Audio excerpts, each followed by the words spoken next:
What's up, everybody? It is the Junkyard Love Podcast, episode 101 Dalmatians, and it's the man Keenan Harvey, Hurricane Harvey himself on the podcast. Keenan is a very good friend of mine. We've been friends for many years.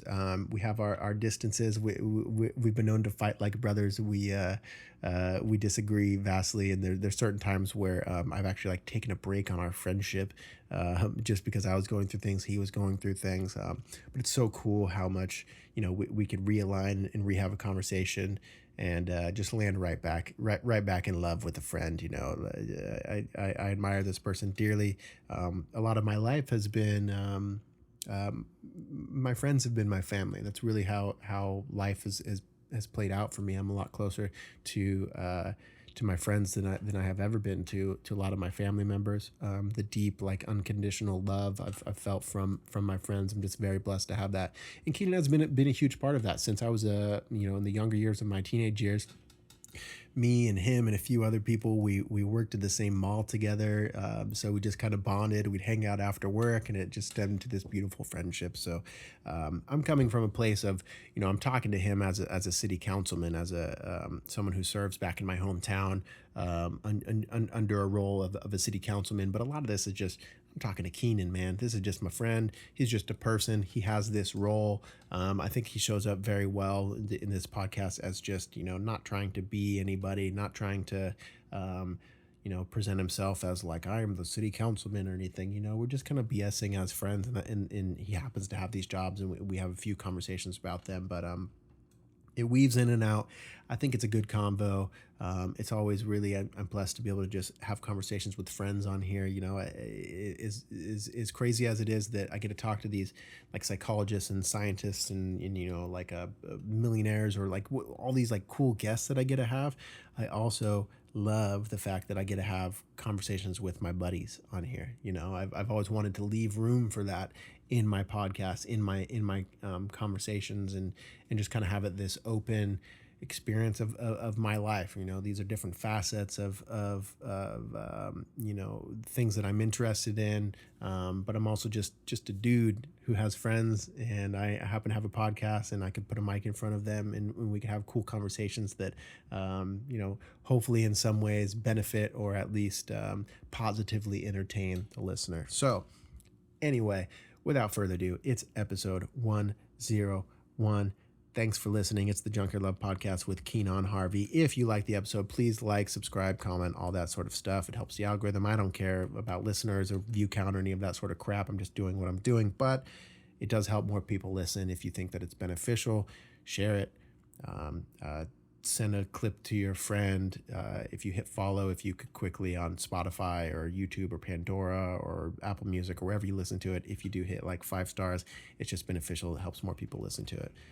Thank you so much. Anyway, let's get on with the episode. What age do we learn to have better conversations with ourselves?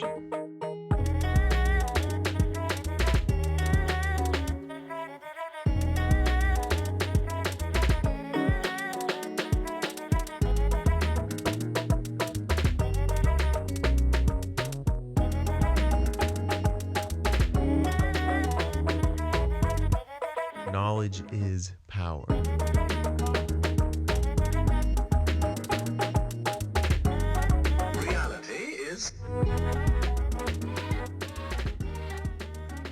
Interesting. So it's not really even a place for, it's not really even the right place for that then, I suppose. Right. And that's why we use email or workshops or kind of town hall type events. Or I've gone as far as going door to door and asking people, their opinions on the topic. So you're a brave man. I would not want to do that. Especially Kelso. Yeah, dude. Yeah. There's so many things to say about that. Excuse me. I think I hit my vape pen too hard last night or something. I don't know.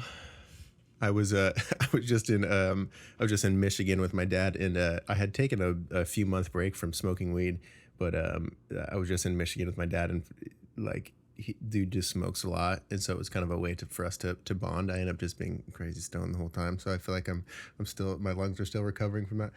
This is going to turn into the Joe Rogan, Elon Musk interview where I'm going to get canceled for talking about weed. Yeah. Well, let's do it over Zoom. Let's like, Keenan, do you have that blunt that I sent you in the mail? Like, we both smoke up a blunt I at the do same have time. one nightstand. Let me go get it. That'd be too good. That'd be too good. Yeah. Well, okay. So, my podcast is actually like, I mean, you say Rogan. I like the conversational aspect of Rogan's. Like, dude, if we feel like talking about, your childhood trauma and then aliens 4 minutes later and then like city council stuff right after, like, let it flow wherever it's going to flow. Like, we'll just BS and whatever. I have a few notes, but I'm not overly, That's kind of what I expected. I'm chilling. Yeah, that's what I like. That's what I like to do. It's just conversations, and then you stumble upon cool stuff, and you elaborate, and sometimes you end up talking about like you talk about the temperature of refrigerators for 25 minutes somehow or something, and that's what it is. Sometimes that's interesting. I operate better that way, anyways. I mean, all these politicians in my world, they have what's called the stump speech, and they talk for like 3 minutes about themselves, and oh, I'm so and so, and my grandma's mother's cousin was on city council 32 years ago. I just want to follow in their footsteps. And it's like, that's not me. Just fire questions off. I don't care. Right. Yeah. So like, do you think that all politicians are all, council members have kind of, basically an elevator pitch and they just kind of repeat it throughout their lives? Like, here's who I am, here's what's happened to me, and here's why I'm here, sort of thing. Yep. And they repeat it over and over and over, and they memorize it. And I don't operate that way. So I've not only am I on council, but I've worked campaigns for other people to try to get good people elected. Mm-hmm. And so I've seen the same elevator pitches from all different candidates, even their opponents, over and over. Just it's very, very redundant. Yeah, it's almost like you type how to make a resume, and then you follow a template, and they kind of like do that same thing, and then they eventually have their what'd you call it, a stump speech or a stump? Yeah, it's called the stump speech. Yeah. Okay, well, let me press you on yours. What's your stump speech? What's your okay? So like, say somebody who doesn't know you, they've never heard of you, they're stumbling across, like, maybe they listen to my podcast, maybe it's the first time they listen to the episode, they don't have to know anything about either of us. Let's put the pressure on you. What is your what's your intro here? Who are you? Man, what do you do? This is what I'm the worst at, because I naturally just don't like talking about myself. It's kind of weird. I do get it, because there is a certain level of professionalism that people feel like they're obligated to uphold, but I'm opposite. I mean, I'm surprised you're not like giving a disclaimer in the beginning of the interview, like viewer discretion is advised, because I'm going to drop some curse words or whatever. But no, I'm Keenan Harvey. I'm a member of the Kelso City Council full time. I'm a commercial insurance agent for a large insurance broker, where I focus on commercial risk mitigation and commercial liability for large business. But I've held jobs in the nonprofit sector. I was the director of the Humane Society prior to this position, and then I was a pseudo-law enforcement officer for the Washington State Department of Corrections, where I was in parole and probation. So I've held jobs in public, private, and nonprofit sectors. And then before I was a parole and probation officer, I worked at a juvenile prison in an integrated gang unit. It was called the Hawthorne unit, at a maximum security juvenile prison. And then before that, I interned in college with a juvenile rehabilitation, which was a minimum security juvenile prison for incarcerated youth, but kind of to reintegrate them back in the community. And so I have a bachelor's degree in criminal law and justice. I graduated from Kelso High School, so naturally I don't know how to do math very well, but no, and that's basically who I am as a person. Since I was elected, I've got my a certificate of municipal leadership, and then my advanced certificate of municipal leadership, which is fairly unique. There's not that many elected people in the state of Washington to have their advanced certificate of municipal leadership. And then I'm active in the Kelso Longview Chamber of Commerce. I'm on their board. I'm on the Cowlitz Economic Development Council board. I'm a member of I'm vice president of Kelso Rotary now.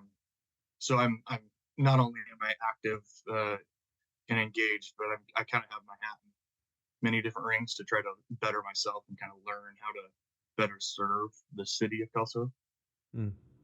I love that. Well, hey, man, just as your friend, like, congrats! Like, it's so awesome. It just, I hope this doesn't sound condescending, but I'm proud of you. I feel like you have Thanks. accomplished a lot. I've known you for many years, so it's Yeah. cool to know you, dude. How did you?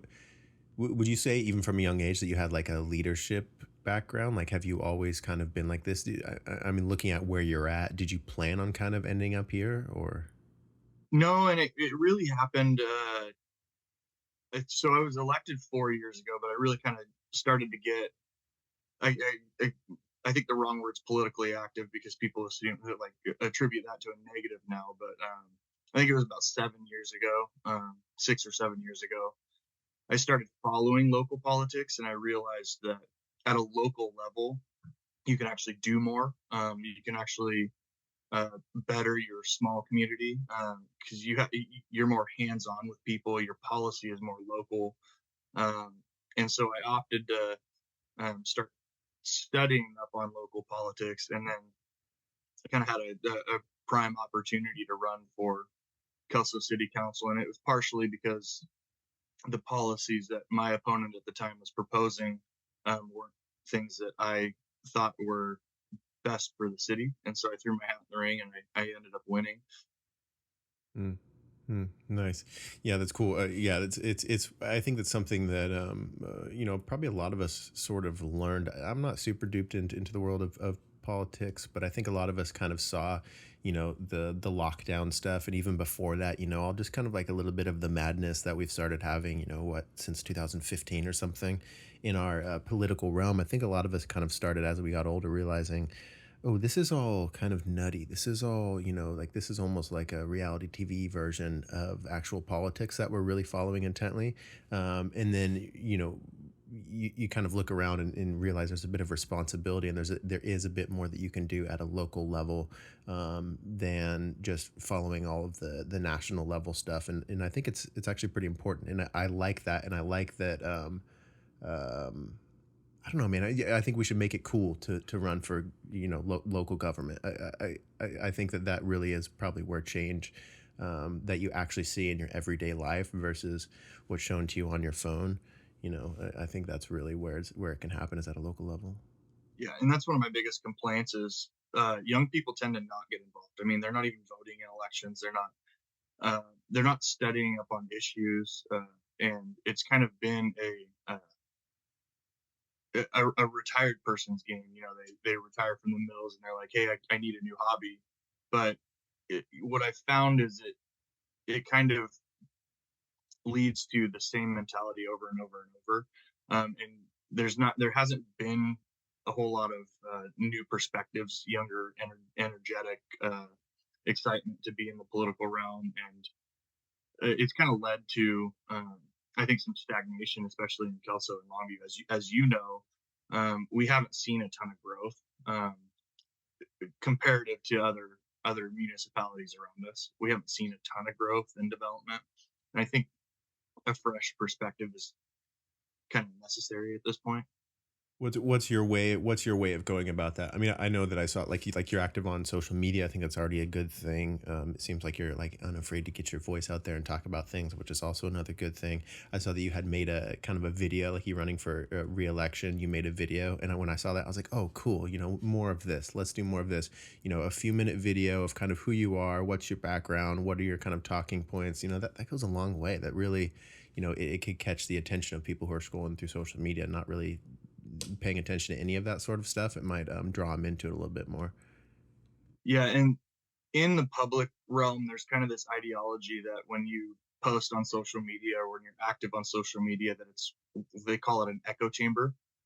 And I would make the argument that yeah, that's probably partially true because you're speaking to mostly people that agree with you, or news sites, the news sites on Facebook that are localized. We have one called Cowlitz County News. There's Cowlitz County News Uncensored, things like in those pages. But my argument would be that my reach of people to try to gauge public interest is significantly larger than just going and talking to your 5 neighbors. Um, so I would much prefer my echo chamber over somebody that isn't active on social media or isn't talking to a broader range of people.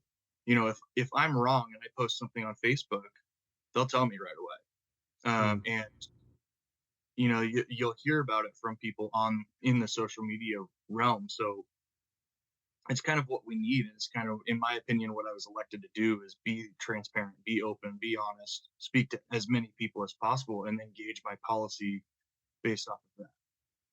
Well, I think also awareness is such a superpower. Being aware that, hey, this is an echo chamber. There's a lot of potentiality for me to not get all of the different sides of the story or different opinions that may actually matter. And I don't think that means that we put the name echo chamber on all of social media and so we ignore it. That's a bit foolish.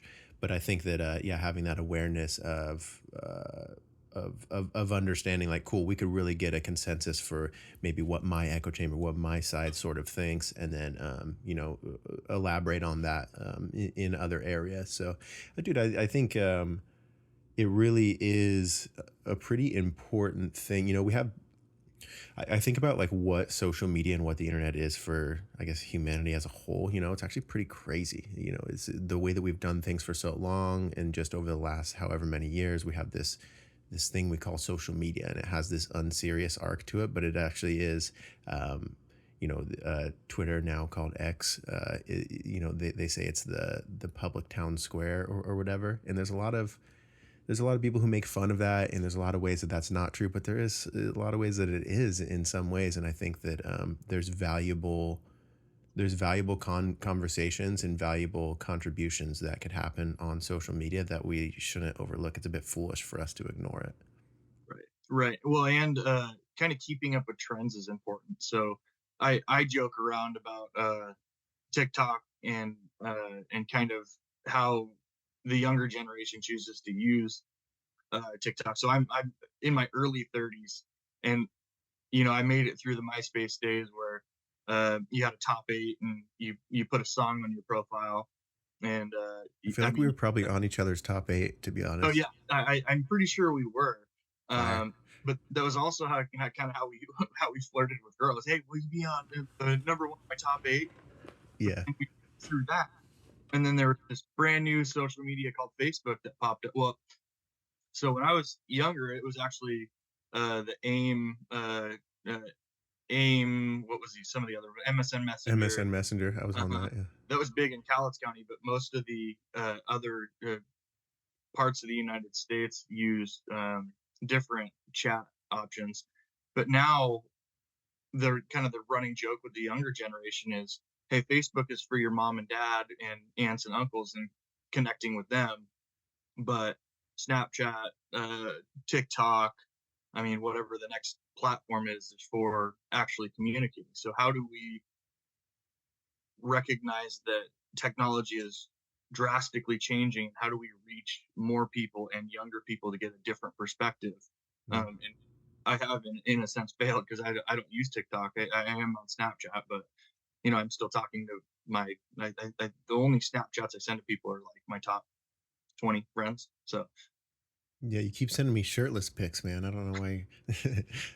No, I won Beachbody of the Year last year. So hey, I voted a lot of times. You can vote once a day, and I voted every day. You know that. So, man, I think it's I will say though, as younger people, so say you guys had someone come into your vicinity, into your world of councilmen and stuff that was younger, and they were using TikTok. I'm sure you'd probably be the first one to go, cool, excellent. Seems like you know a lot about TikTok. That is important. Like, run with it. How can I help? I think that you would be, not against that sort of thing. Do you think that there's what are, if any, the innate differences between our social medias? Because I think that, as much as different age groups spend different times on various things, I do think that you're right about Facebook being, there's something about it being kind of an older man's game, but I don't think that that's just an age thing or a generation thing. I think it's how it happened in our society. Like, Facebook kind of was the first online community that was an actual reflection of our community. So, I live in Austin now, but, I completely understand it. I completely see, and I still have Facebook of, it really is like a local community. There's a difference between what you say and what you post and what kind of interactions happen on Facebook versus on TikTok or Snapchat or Instagram or any of these sorts of things. And there is still, I don't know, it maybe at the time when it first came out, like think about how different Facebook was when it first started. Like I always make the joke, and this is like cringy to repeat back, but like we didn't think about it when we were young, but I would quote word for word Kid Cudi lyrics on my Facebook post, and like I used the N word on my Facebook post. And now it's like, whoa, like I would never do that because I understand that that's just like an insane thing to do. But back then you don't think that way, and it's not that like I would say that I was an idiot or that I was just a young fool. Like, no, that's really just kind of the nature of how things were. We didn't think about those things deeply. When Facebook first came about, it was just kind of a different beast, but it did really grab the local community thing. And I don't know, I doubt that it's just our small town that has that. I bet you there's small towns all across the US that kind of like their local Facebook community is still sort of going strong as an actual reflection of what's happening in their community. What do you think about that? Yeah, how do you think the Karen was born? I mean, Right. that's really, it stemmed from complaining about local issues on their Facebooks. And maybe I'm wrong on that, but we have it was Facebook really created certain subgroups in the community that are localized, and I think the intent was initially good, but now it's a little bit it's kind of morphed into kind of a complaining fest. I'm a part of many different like localized Facebook groups to try to gauge public interest again. But every so often, or not every so often, pretty frequently you hear, oh, somebody so and so speeding down the neighborhood, tell them to slow down. Oh, that's wrong. Or did you hear that boom? And the, the random booms. I don't get that anymore, but that's kind of what Facebook just has morphed into. But I think the original intent was, yeah, localized communication, a broader reach of people. This is a way to connect and then reconnect with past friends. I'm friends on Facebook with people I went to high school with and I haven't seen since. Hmm. So I think it's kind of a double-edged sword where it has a lot of good qualities, but I agree with you that when we first started using the platform Facebook, I mean, it was kind of no holds bar. We posted whatever we wanted, and got away with it. How on earth we haven't been canceled from our past posts? And I feel like people are going to start taking up my past Facebook Yeah, posts. please, everyone listening, dig deep into Keenan's. Trust Yes, me, there's some good yes, stuff on it. it was good back in the day. No, Well, dude, it's a maturity thing as people in general. We all kind of like, dude, who gave us this power to post whatever the heck we want when we're 14 anyway? But I think that even a 14-year-old back then is a different 14-year-old than today. They know their awareness of the general public outside of just their community and their town is very different than how we saw things. I think about it with the podcast a lot of like, you know, am I talking to the people that I know are listening, or am I talking to new listeners? Am I talking to people in my hometown or like my core listeners that like continuously show up, or am I trying to talk to like the broad everyone as a whole? And I think that kind of changes the way that we interact with things. and I yes, and I think to an extent, back to the point about kind of posting what we wanted at 14. I think you do still see every time a new platform comes up, you do still see a continuation of that. So on TikTok, there are 14, 13, 12 year olds that are posting uh, inappropriate things that I know 10 years from now they're going to look back at and say, I probably shouldn't have posted that. Right. But the benefit to the new platforms, I think, is really the learning aspect. So I don't have a TikTok, but I do watch the reels on Instagram and on Facebook that are almost directly posted from TikTok onto those other platforms. And I think the benefit of those of the specifically the TikTok platform is that ability to learn in such a short amount of time. I think it's what, a 14-second video at max or something like that on TikTok. I don't really remember, but No, you can post a really long video, but there's Yeah, a ton of short ones. Yeah. right, but the ability to learn on a different platform than YouTube that's not several hours long. Cooking videos. Hmm. Hey, you saute your veggies, you boil the noodles, you do all this, and I think you can kind of make that into a public into my public space. You really educate people on the municipal aspects. Like, here's what if you do this, this will happen. In a short amount of time, so you keep their attention span. You can really make it a positive. I'm not so sure that we're there yet, since I still see people doing two-step dances, which Hmm. random lyrics, but Yeah. I think Well, dude, it's this thing where there's both the very unserious and the serious mixed in on the same platforms.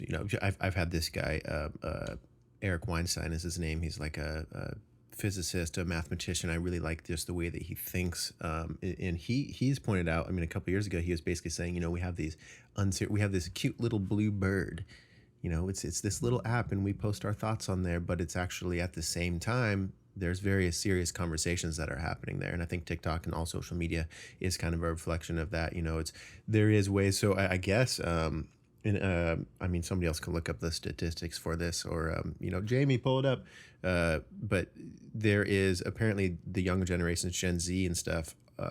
TikTok is where they go for their information. So whereas we might, you and I want to, hey, how do I change, a drum break on my Ford Tempo? We would look it up on YouTube. They look it up on TikTok. So the search function on TikTok is how they're learning to do a lot of things. And I guess there's some sort of stats I've heard other people discuss on podcasts that is the most commonly used search tool nowadays is TikTok. And so it's basically short videos of, and I even use it. So I've been working out for a long time. I've always liked working out, going to the gym, muscle building, that sorts of things. But over the last probably like 4 or 5 months, I've found myself using TikTok and just kind of like relearning, watching these videos of people who break down, oh, you want to do a shoulder workout. Well, here's what you're going to do. And they condense in 35 seconds with these visuals, and it's perfectly sounding, and it's this nice cool video, but it's 35 seconds and I learn all this information that might have taken me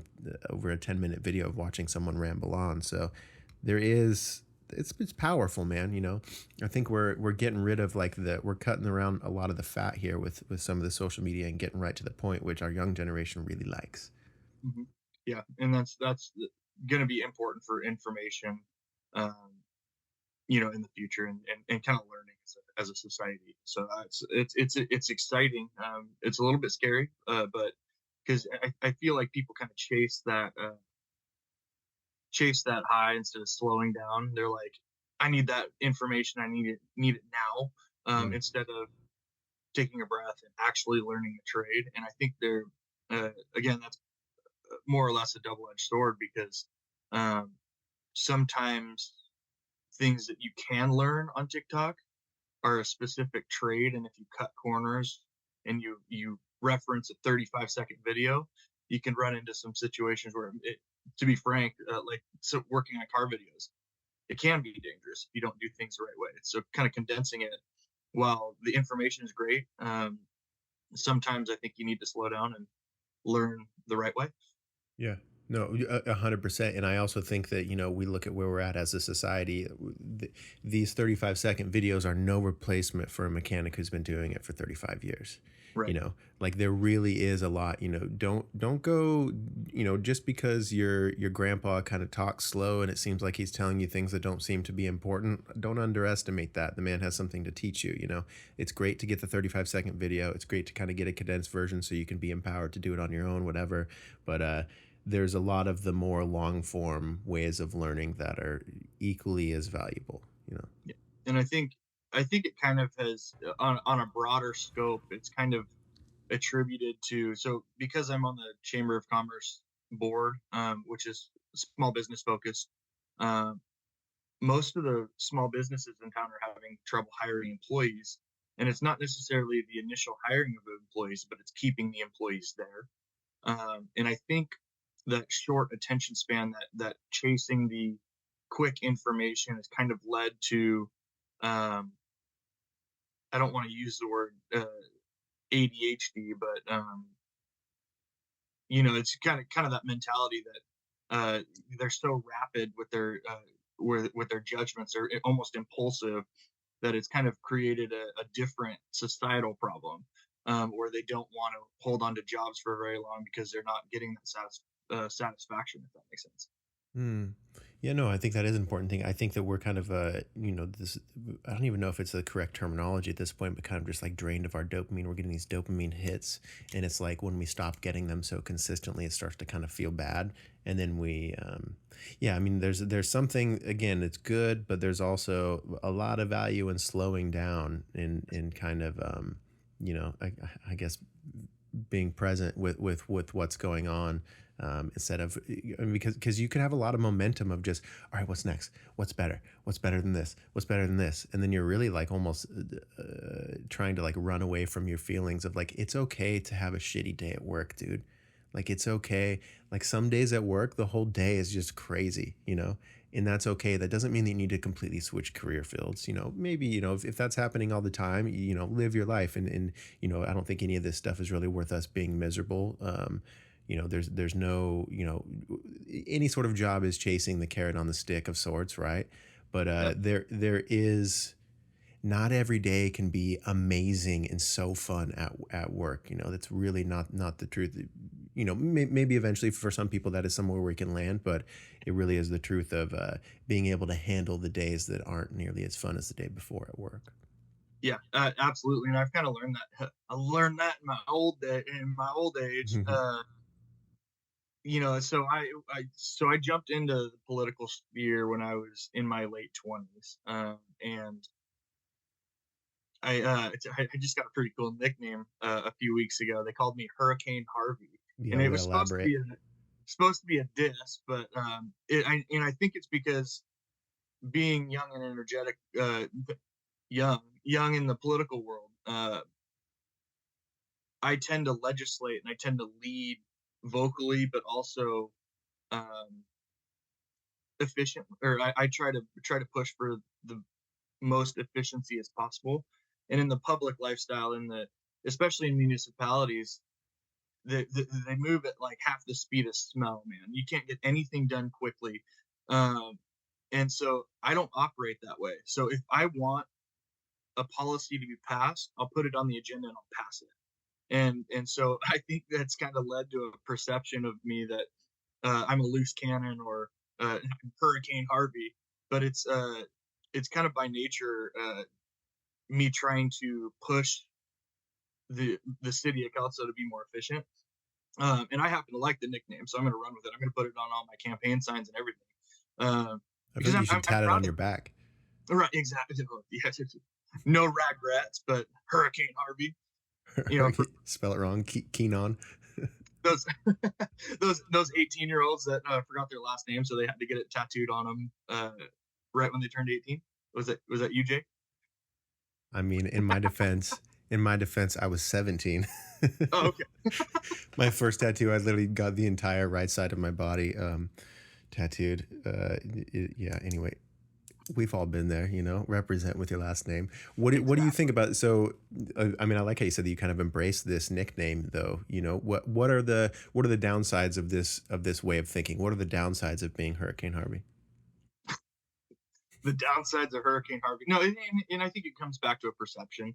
Um, I think that's kind of the inner struggle between some of the, we'll call them more experience. I don't want to disparage anybody for being older and being in public life for a long time, but they've been set in their ways, and I think when they're challenged by a new way of thinking, or a new ideology, or a new way of governing, that's when they get defensive. So I think it's a delicate balance between kind of how I operate, and recognizing that from a city we're bound by um, many rules, regulations, case law, state law, and so that's partially the reason why we have to take things in a slow approach, but finding that delicate balance between, hey, how are we as efficient as possible, but also with respect to laws and how we have to operate. Yeah. Yeah, no, it's definitely both, and it's not I do see ways in which, the swiftness of, hey, this thing needs to be passed, let's just get it done. That is great, but there's also it's all of us that are living here. It's not just because the young way sounds exciting and right now and it gets more stuff done doesn't mean that there's not valuable stuff in the Yeah. old way. It's really both. I like this uh I have a one of the spiritual teachers I listen to. His name is Ram Dass. He real name is Richard Alpert. He used to be a Harvard professor, and then he did psychedelics with Timothy Leary and went over and got a guru over in the Eastern world. But he would talk about how he would have spiritual people would sit down and they have some sort of what is it? It's not ashram. What's the a mantle basically of it has pictures of Jesus and their guru and whatever, and then he would always put somebody that's like really hard for him to love.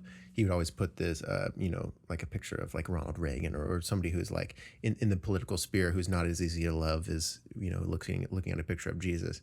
And his way of doing it is kind of like, hey, they have to come too, they're here too. It's easy to love these other beings, but there's also these other people who are part of our community.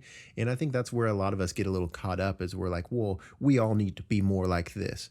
I wish everybody else was more like this. And you end up pushing people away who do have valuable opinions. And the truth about the melting pot in the US is that it is all of us. It's not we need to be more conservative, we need to be more liberal. It's like, hey, the truth of it is we have some people who are liberal and we have some people who are conservative, and we're all here. So how do we make that work with all of us? Because there's value to both opinions. It's not just we all need to be one exact way. It's really like bringing everyone along. Yeah, and I've definitely noticed that in not only city life but my personal life, but in the city lifestyle, in the municipal life, um, finding a common ground has been kind of increasingly difficult. But what we forget is that regardless of where you stand on a position, our whole goal is to better the community. Um, just because we disagree on how to get there doesn't mean one's more wrong than the other. And I challenge that mentality every once in a while by just simply saying, well, we've tried it your way, why can't we try it mine? And it does, I do receive quite a bit of pushback pretty frequently, but um, at some point, doing the same thing over and over, what was the old adage, the old saying, it's stupidity is trying the same thing over and over and expecting different results. I think that's kind of why we are where we are. So let's try something new. I'm sure Austin is having a similar conversation on homelessness and the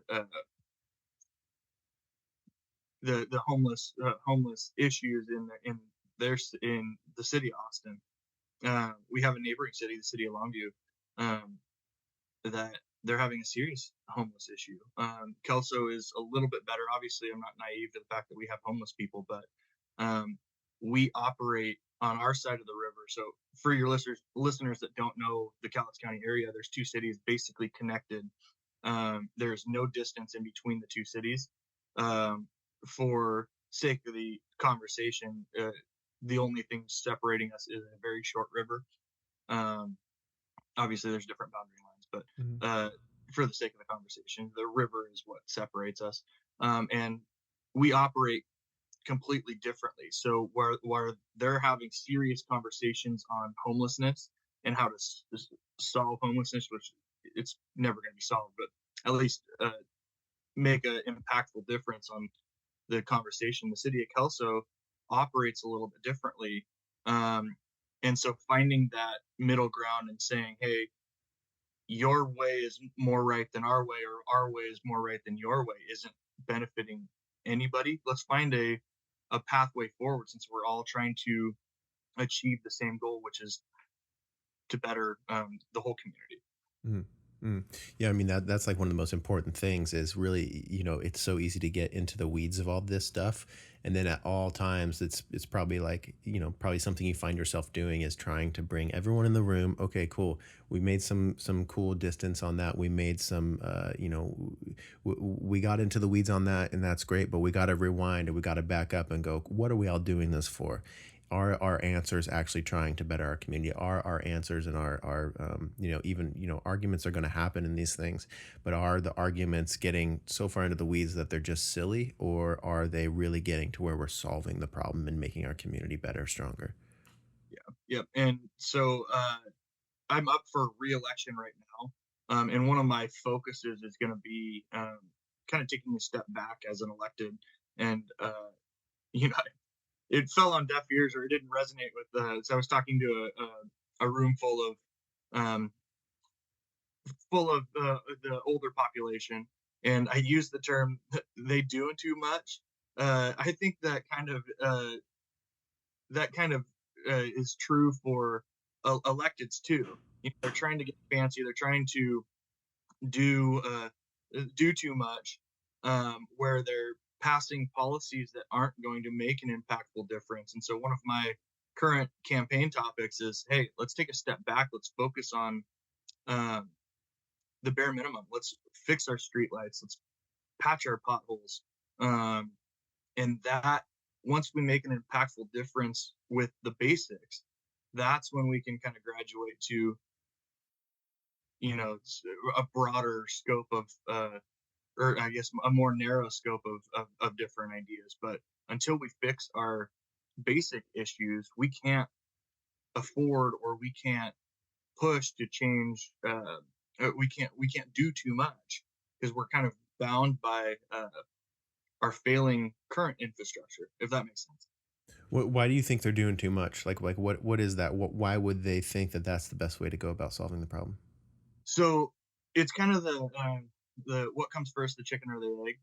So when you're talking about business growth and development in a community, uh, you entice businesses to move into an area or into a community uh, by fixing your amenities, right? So about 6 months ago, we had a topic come across our agenda, which is pushing for a kayak boat launch in the city of Kelso, which is pretty unique. We have a small river that runs right through the center of town, and it's pretty underutilized.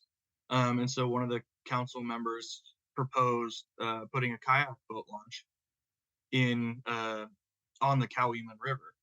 Well, the idea is fantastic. I agree. The idea is fantastic, but we can't at this point put in a new park when we have other parks that are dilapidated and falling apart. So they're trying to entice new businesses or new growth and development with new parks, but we still have failing current infrastructure. Mm. So that chicken and the egg scenario, how do we entice businesses to come to our community? Yes, I agree. We kind of have to do both. We have to push for new and exciting ideas, but we also need to fix our current uh, issues that we're facing now. Yeah, you can't just slap some new paint over the rust and pretend the rust isn't there. I do see Right. how that's very important.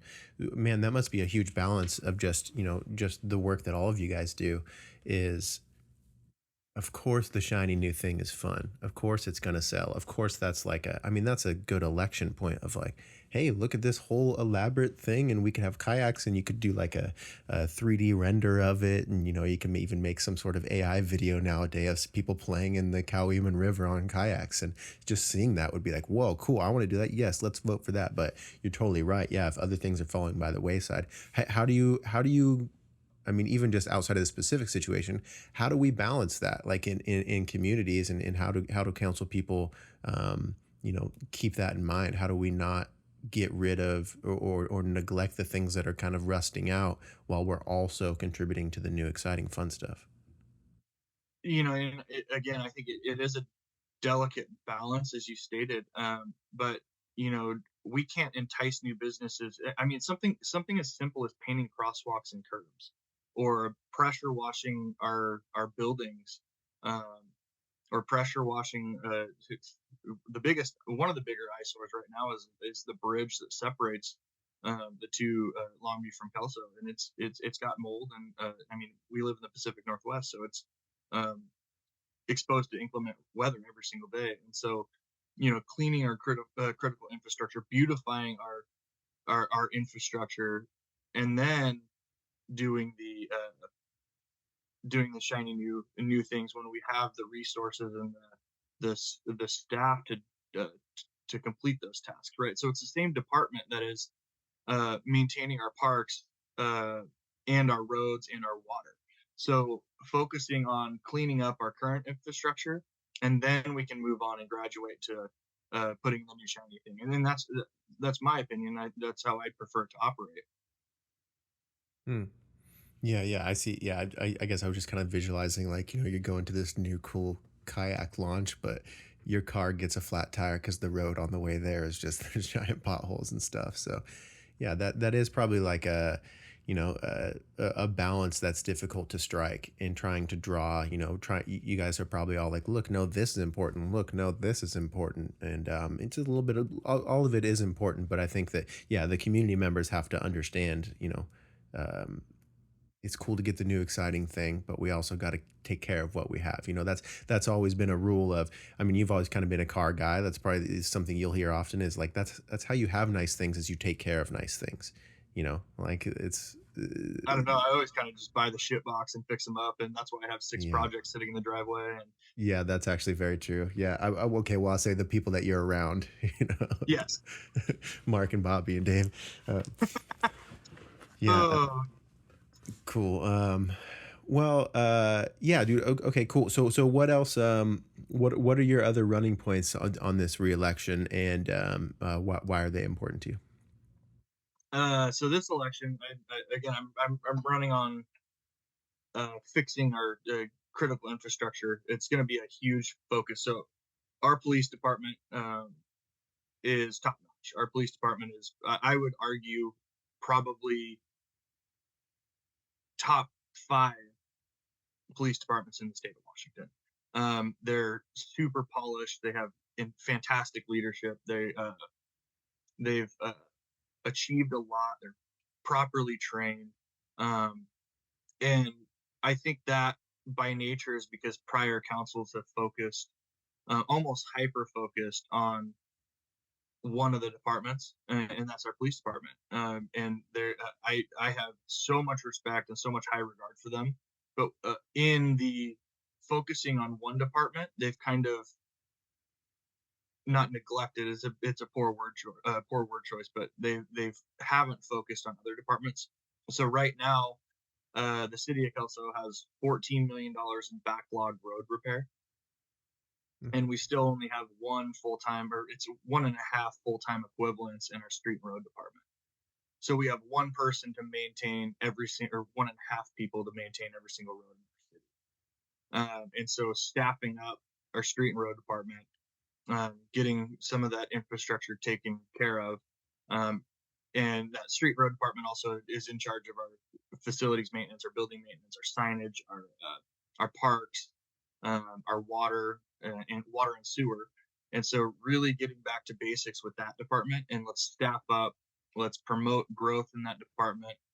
Yes, it's going to cost us some money up front, but I believe the reward will increase kind of tenfold in the future.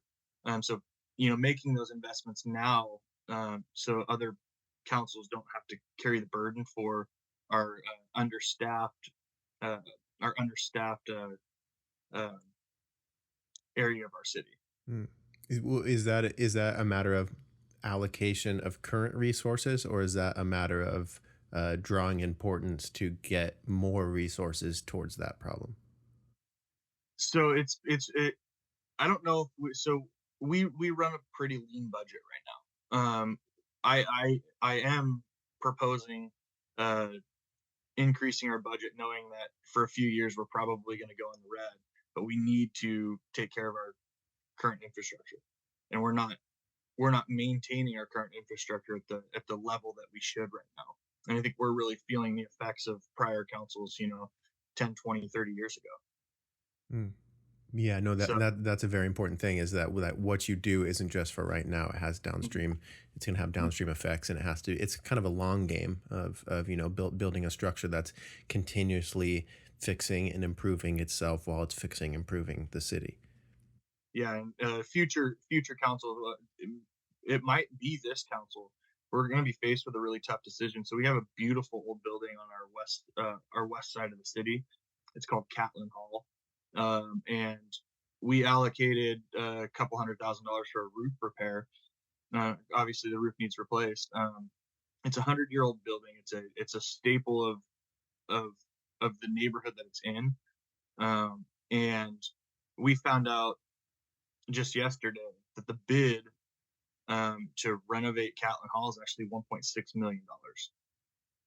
So we're going to be faced with, hey, if we can, if it's feasible at all, how do we, swallow the pill to fix the building, or is it a lost cause at this point? And it's going to be a really tough decision in the future. Kind of finding that happy medium is going to be really important, because it is a gem of a building.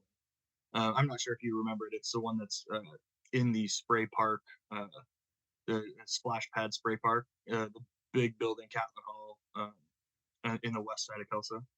Wait, is that the one that's so it's next to like Big Lots and Joann's Fabrics Yep, there? the old Catlin pool.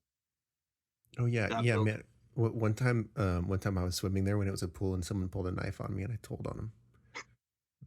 I, Something that I I'm just carrying. remember always getting in trouble for running on the pool deck.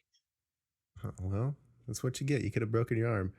I Yeah, know. well, See, it's here a here you are, like, here you are saying, "Oh, I almost got shanked," and here I am saying, "Oh, I got in trouble for running." I know I wasn't trying to represent it as a whole. It's not like a place where people get knives pulled on them all the time. But I just remember, like, I think that I'm self-reflective, because I was like, I don't know why I had to tell on the guy. I probably could have just handled that on my own. But Yeah, snitches get stitches, Jake.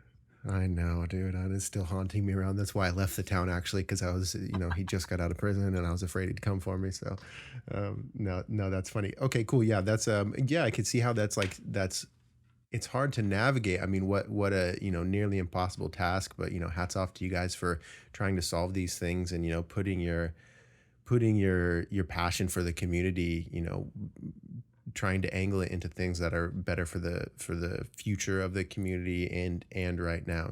I always love I think what it takes to be a leader is constantly thinking of that adage of you're planting the seeds in the ground so your grandchildren could sit in the shade of the tree. In that sort of mindset of we got to do some hard work, but it'll pay off, and we'll establish these structures that will run themselves in some sort of ways, and the payoff will be plentiful for the future generations. So I think that's cool. Well, and the renovation of Catlin Hall is really a reflection of how prior councils have led. They've deferred the maintenance until now, and now we're stuck with the responsibility. So changing the total ideology in the city, where, hey, we need to take care of our current infrastructure so future councils don't have the same issue. Had we, replaced the siding, added those ADA ramps that are required now, replace the windows, replace the doors, one thing a year, we wouldn't be stuck with a $1.6 million bill in 1 year. But they've deferred the maintenance on that building, so their prior governance is really affecting our current governance. Mm. Okay. This is just it's been on my mind since you mentioned it, is the homelessness things. I kind of want to go back to that. I think that's always kind Yeah. of an interesting conversation.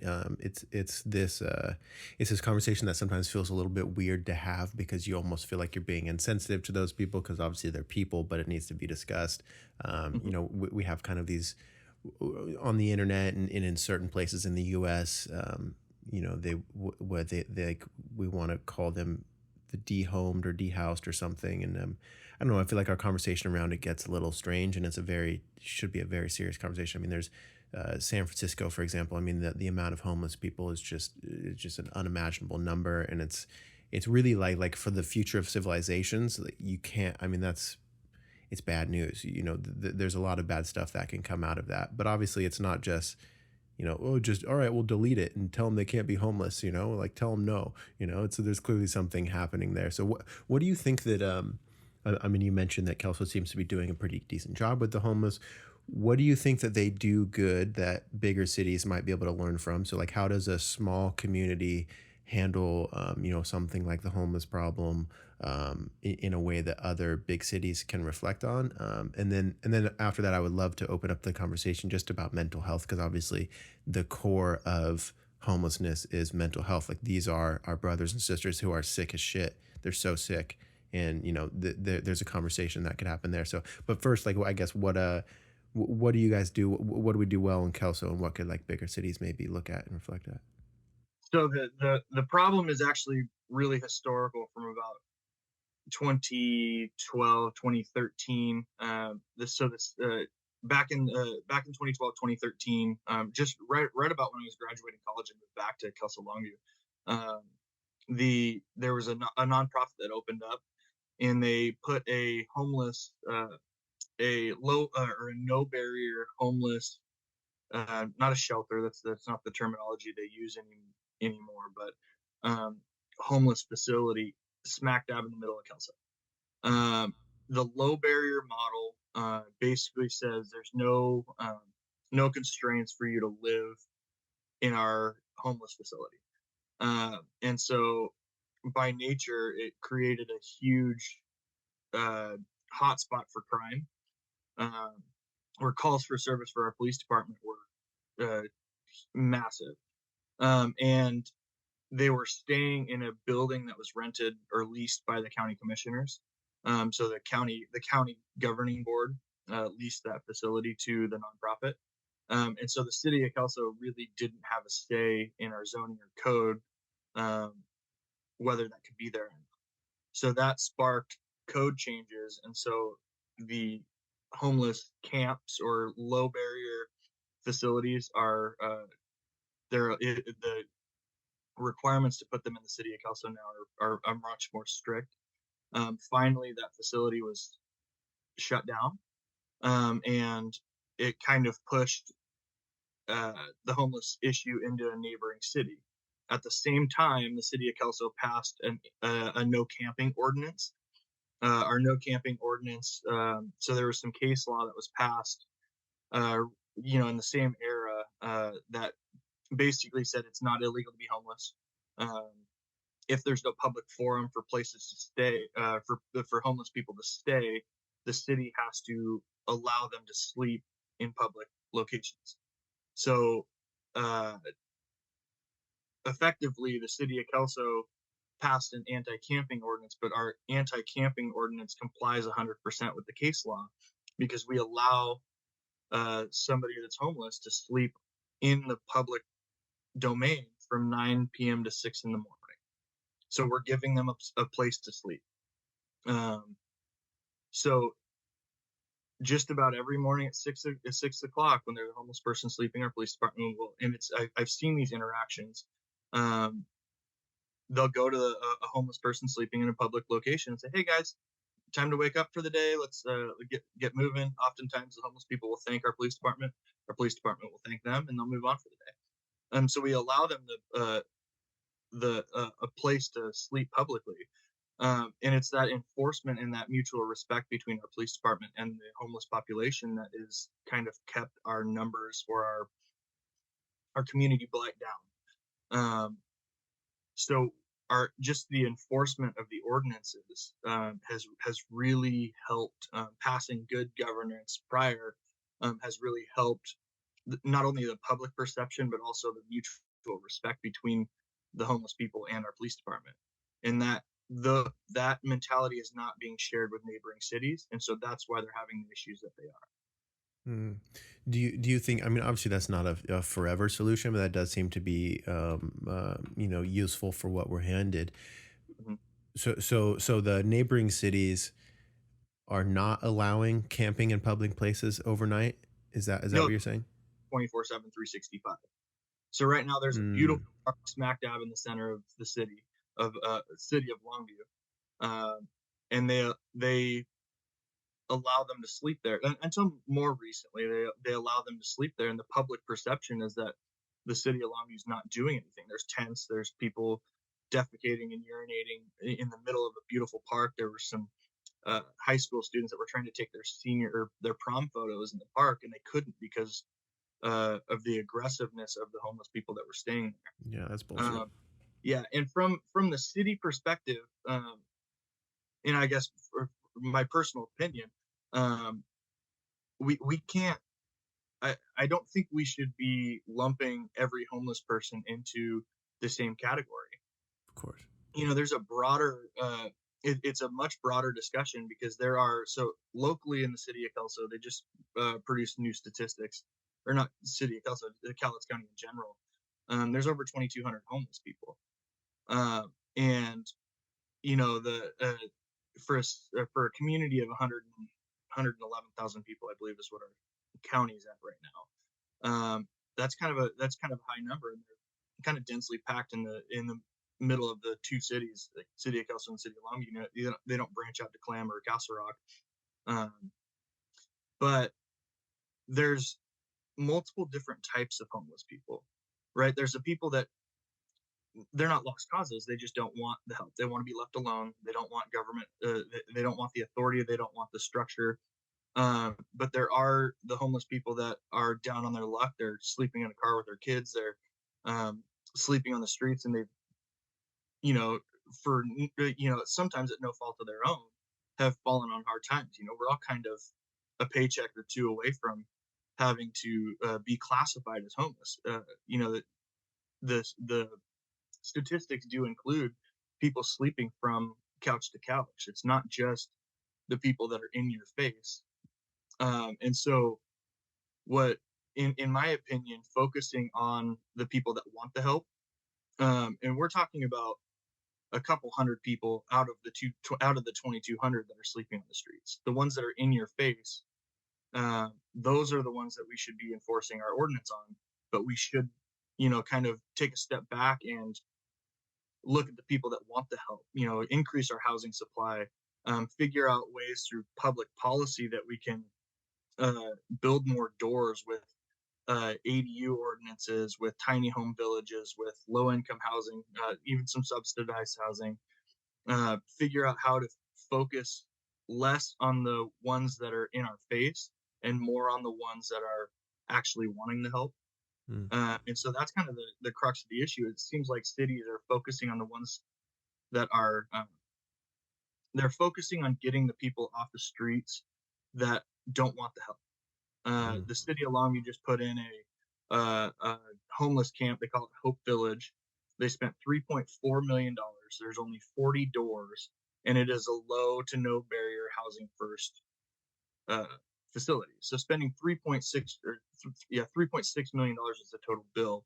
Spending that on the 200 people, so less than 1% of the population, was probably not the best use of their resources. Had they just enforced their ordinance and then allocated that $3.6 million to a housing project, or in conjunction with changing their zoning codes to allow for tiny home villages or kind of zero lot line developments, and increase the doors in the city, they probably would have taken a more significant dent out of the actual problem. Yeah, no, I think that's important. I think that's actually like something that's I mean, what you're pointing at is something that we need to, as societies and communities all over, really remember, is not be focusing on the loud fringe. Yes. like as easy as it is for, the homeless person who's like really loud and they kind of seem dangerous, so you want to walk on the other side of the street and that sort of thing.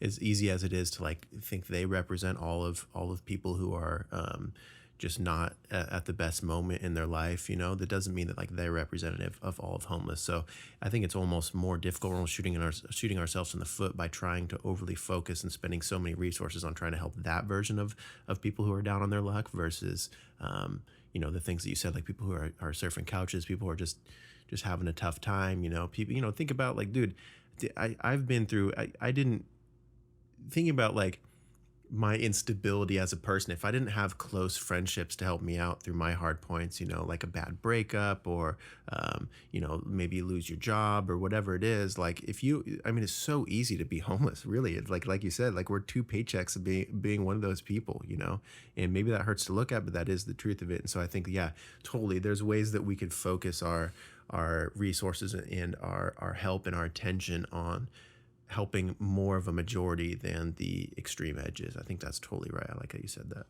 Yeah, yeah, and so in the city of Kelso, we're moving forward with a low income housing project. It is an $18 million project, so pretty significantly more than $3.6 million. But it's geared towards helping it's going to be 50% of the elderly population, and the other 50% is classified disabled people. Hmm. And that's going to be managed by the Housing Opportunities for Southwest Washington and Lower Columbia CAP, which are two organizations that focus on the people that we're talking about. Not necessarily the in your face, hey, we pitched a tent on the front doors of City Hall. It's focusing on the moms and kids that are down on their luck. It's focusing on the people that actually want the help, that are just down on their luck. And I think that's really important. A lot of the cost of that build is actually because it's going to be above our new library and our new community center. So we're mixing kind of a community asset with our library and community center, with trying to engage the people that use our facilities with the, in quotes, homeless population. Hmm. Interesting. Yeah. I mean, yeah. What did Yeah. Thanks for exploring that with me. I mean, the whole homeless thing is such it's a tough conversation. It's hard to know like where to go with it, what's wrong or right. And then there's also this arch of feeling like you're saying the wrong things or not treating these people as people, because of course they're people. But I think that sometimes we can get a little bit overly eggshell stepping on that sort of thing, and we don't have real discussions that we need to have. So those are always good. I'm always a fan of hearing of those. So let's go. My head is always using this analogy. I think I heard it on a TED Talk years ago, and it's kind of stuck with me. But there's various jobs of different people. I think different people serve well in different areas. There is, so say, the analogy that I'm talking about that I got from the TED Talk is, say we have a stream, and floating down the stream, you're on the shore, and you see, young people that they're drowning, like they need help, they need to get out of the water, and you're seeing them floating in, and then like your first initial instinct is jump in the water, bring them to shore, get them out of the water. But then you get them to the shore, and then you look up, and there's more people coming downstream. There's more kids that are and these kids in this analogy are homeless people or people with mental health issues or whatever. And you're continuously like jumping in to save them right here because you can reach them. But at some point you got to go, all right, what's going on? Why are these kids falling in the river? Why are they falling? Like, let's walk upstream. What's going on? Why are these people in the river in the first place that they need to be lifeguarded? And so that's, I guess we can air into the conversation about mental health. Like why are people falling into the river in the first place? Like, what is, I mean, I get that like this isn't a huge part of your, day-to-day job, but just you as a person and like what you think about. And, I know you well, so I feel like you probably have like a valuable opinion in this, but, I don't know. What do you think about mental health? Like, what is it as a whole? Like, why would someone, how do we get homeless? How do we get to where we're, addicted to drugs? Like, what is it? What can we do better as small and large communities and just as individuals, I guess? I know I'm not giving you a specific question to answer here, Keenan, but I guess just the mental health question as a whole. Like, what do you think about it? Like, what's going on with our world here with this? That's tough. I think impulsivity plays a huge role. And I think, like we talked about with the TikTok discussion, that I think some of the impulsivity stems from people being reactionary.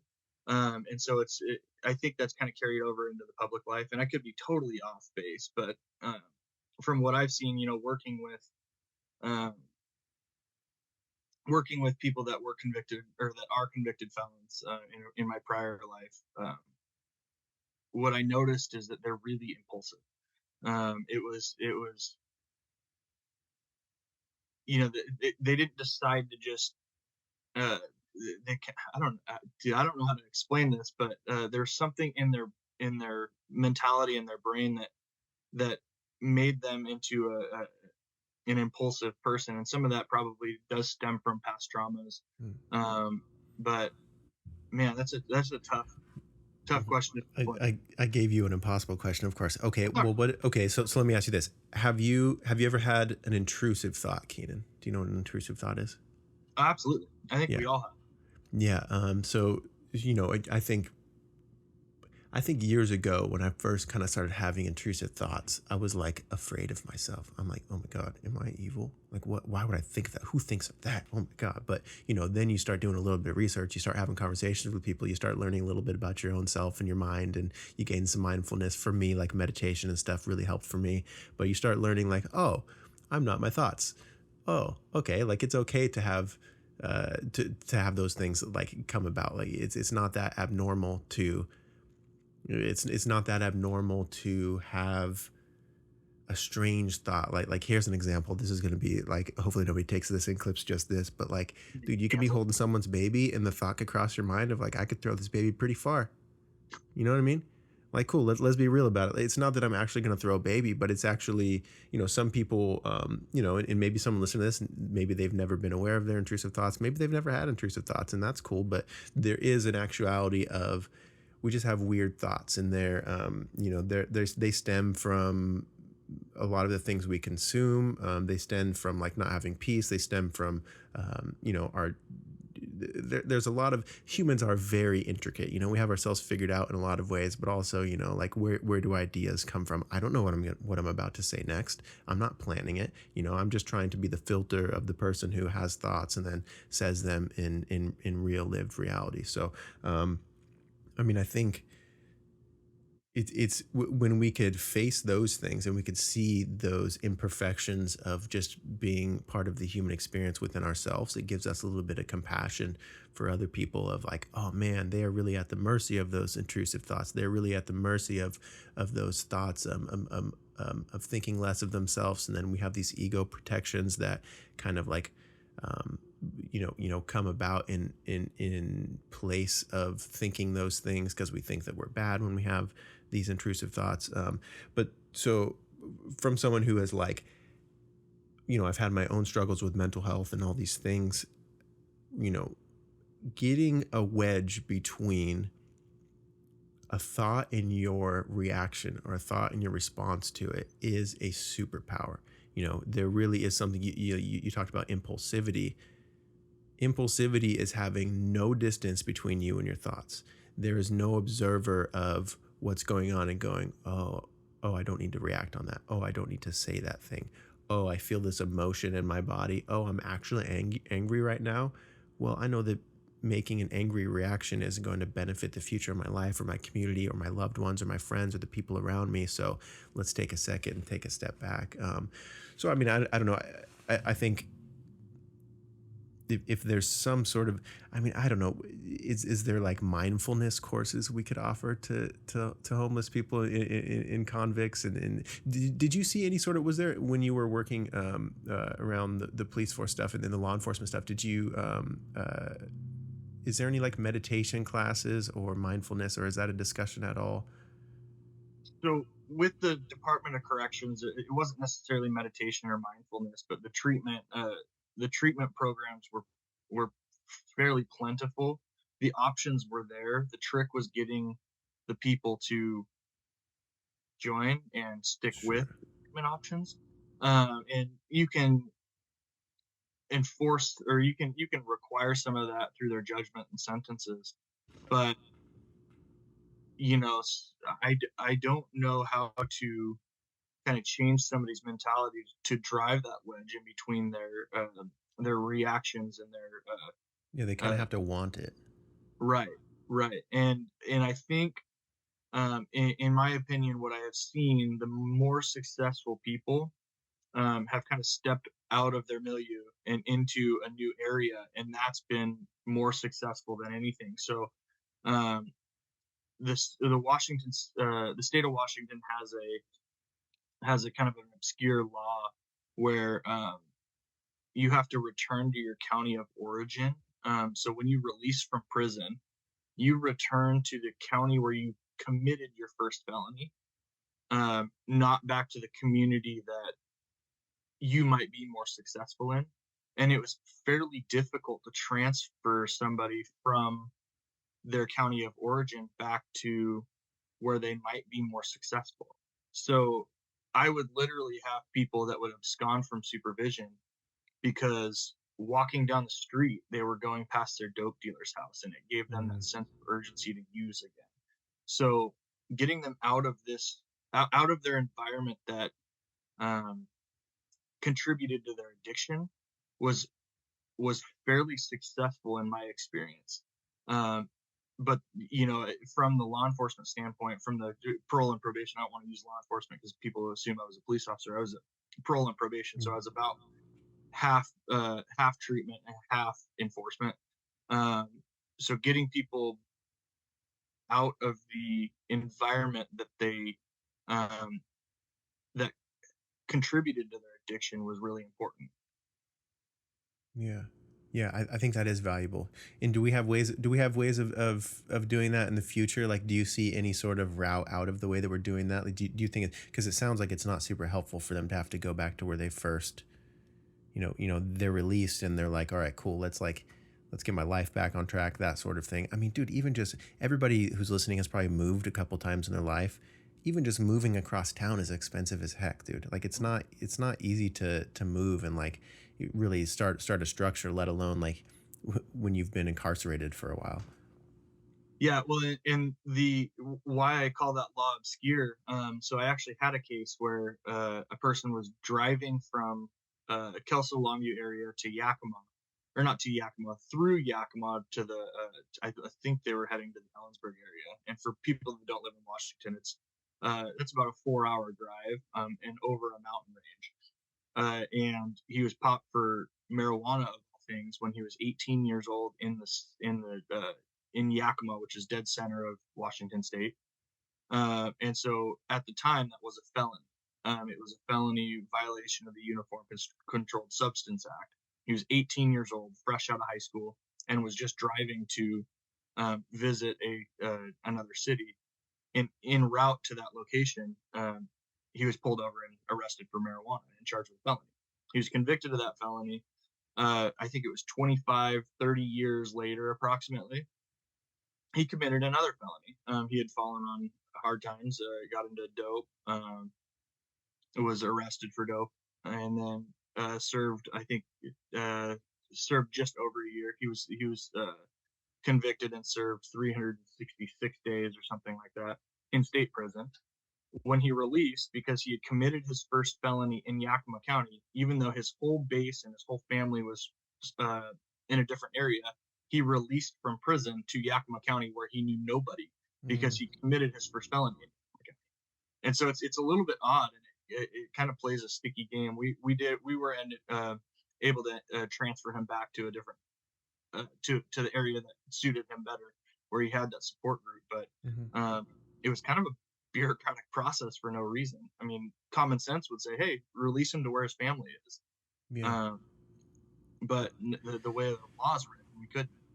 Yeah, that is very tricky. I mean, I'm sure there's plenty of ways that, like, maybe I just don't know that are reasonable to release them back to that same spot. But yeah, on the surface, I mean, how many, we're just ignoring useful information. How many studies is there about, the thing with, have you heard the studies of like rats in a cage and you give them like a slow like drip of crack or drip of some sort of drugs or whatever. It's essentially like if you alienate them from their community in the other rats, they're going to continuously, if they're alone, they're going to continuously go and hit that. They want that drug. They're going to get that drug drip that's in the cage. But if you put them back with the community, they actually will end up ignoring it. Like if you put, I'm totally ruining this study. Someone should look it up for their own. But if you put like just regular water right here, and then right next to it is water with like some sort of drug in it, when they're alone, they're going to continuously hit that one with the drug. Because like it's like they're unhappy, or whatever. But if you introduce community and their family and stuff back to them, the rat homies, they're going to eventually realize, okay, I feel terrible when I hit that drug water one, but I know I need water. They're just going to hit the water one. Again, somebody else look this up because I totally just butchered that study. But it really is, it's just a reflection of who we are, man. As people, as humans, we need community. We need each other. It's how we belong. You know, it's all, it's like, yeah, getting people alone and alienated from their friends and family and people who could support them and people who can help them get back on their feet when they're on hard times. It's a big deal. You know, we need each other, and I don't think that should be ignored for homeless people who have like made a few mistakes in their life. You know, like they also need one another, and I think the longer we alienate them, I mean, this could turn into a whole stupid conversation of our whole prison system, really. But yeah, I just think we need each other, you know, and we need to understand that as much as we need each other as people who have jobs and we make our car payments, and you know we're not homeless, so you know we must be doing really well. Those are also people who need each other too. You know, they need their family just as much as we do. They're just humans too. So Well, and I'm glad you went that way with the study, because I think you can attribute that to my life uh, as an elected, um, creating that sense of community, that pride in the community, uh, can seriously take a dent out of the mental health and drug addiction mhm. issues. You know, having that pride in our area, and I think you get back to that sense of community by cleaning up, by doing the basics. Um, right now, and it might be a little bit off of on a tangent, but right now, 60% of our streetlights are, um, they're the not LED lights, so there's no light in that neighborhood, giving them a sense of pride, and also obviously the obvious lighting up the streets better will be a huge crime reduction method. But we just had a huge long debate, and it actually turned into more or less a political fight over a park in South Kelso. So South Kelso has historically been our lower income neighborhood. So we have North and South Kelso, which are kind of our lower income neighborhoods. We have a park smack dab in the middle of South Kelso. Uh, the proposal initially started as hey, let's fix the park. Um, and obviously that's the necessary action that our council needs to take. But then the conversation morphed. One of the other council members that I sit on the board with, she said, "Hey, why not do this park the right way from the beginning, since we have to replace it anyways?" And the standard across the nation that we're seeing is fully ADA accessible parks, and it's a fantastic idea. But we have a lot of vandalism in our parks, so balancing the vandalism with replacing that critical infrastructure. And obviously, the fully ADA option is going to be exorbitantly more expensive.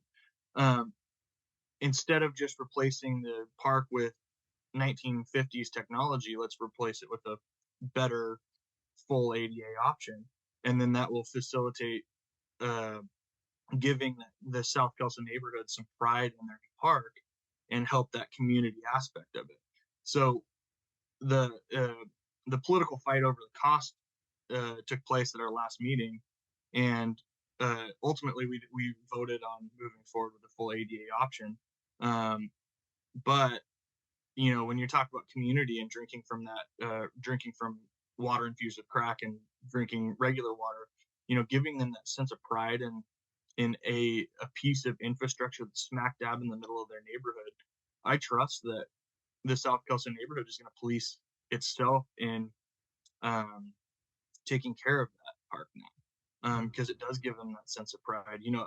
You were around in the Longview days when Cloney Park, the skate park, was kept getting graffitied, and so their solution to graffitiing the park was to graffiti it themselves with art, and that gave the skateboarders and the scooters, I think it's the scooter gang, at the time, it gave them that sense of pride in the Clooney Park, in the skate park.